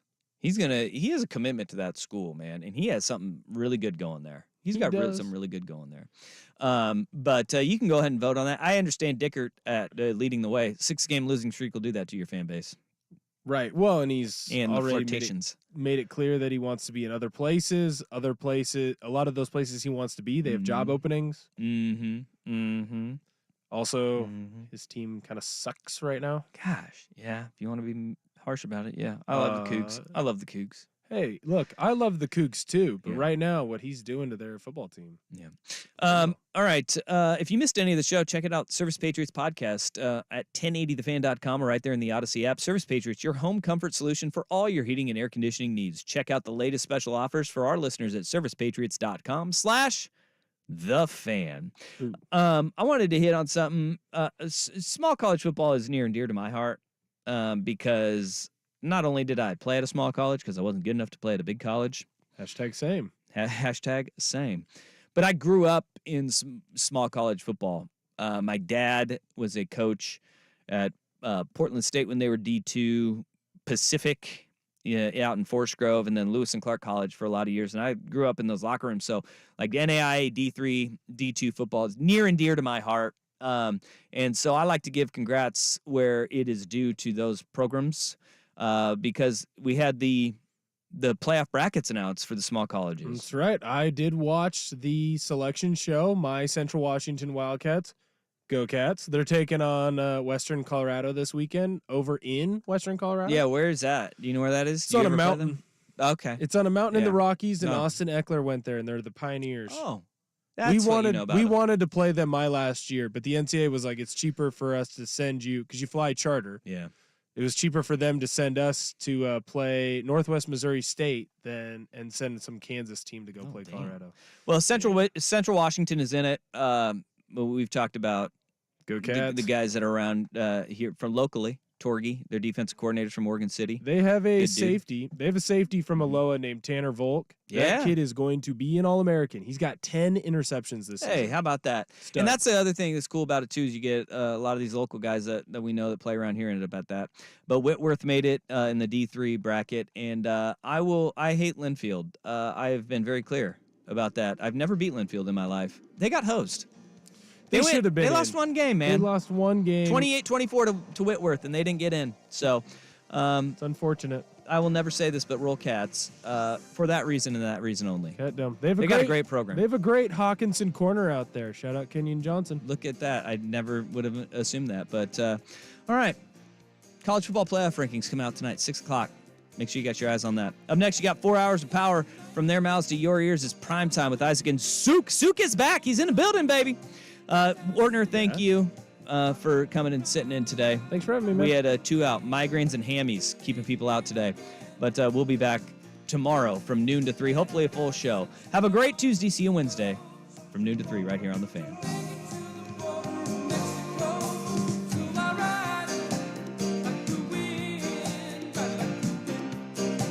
Football season is back, and that means Ducks game day traffic. It's never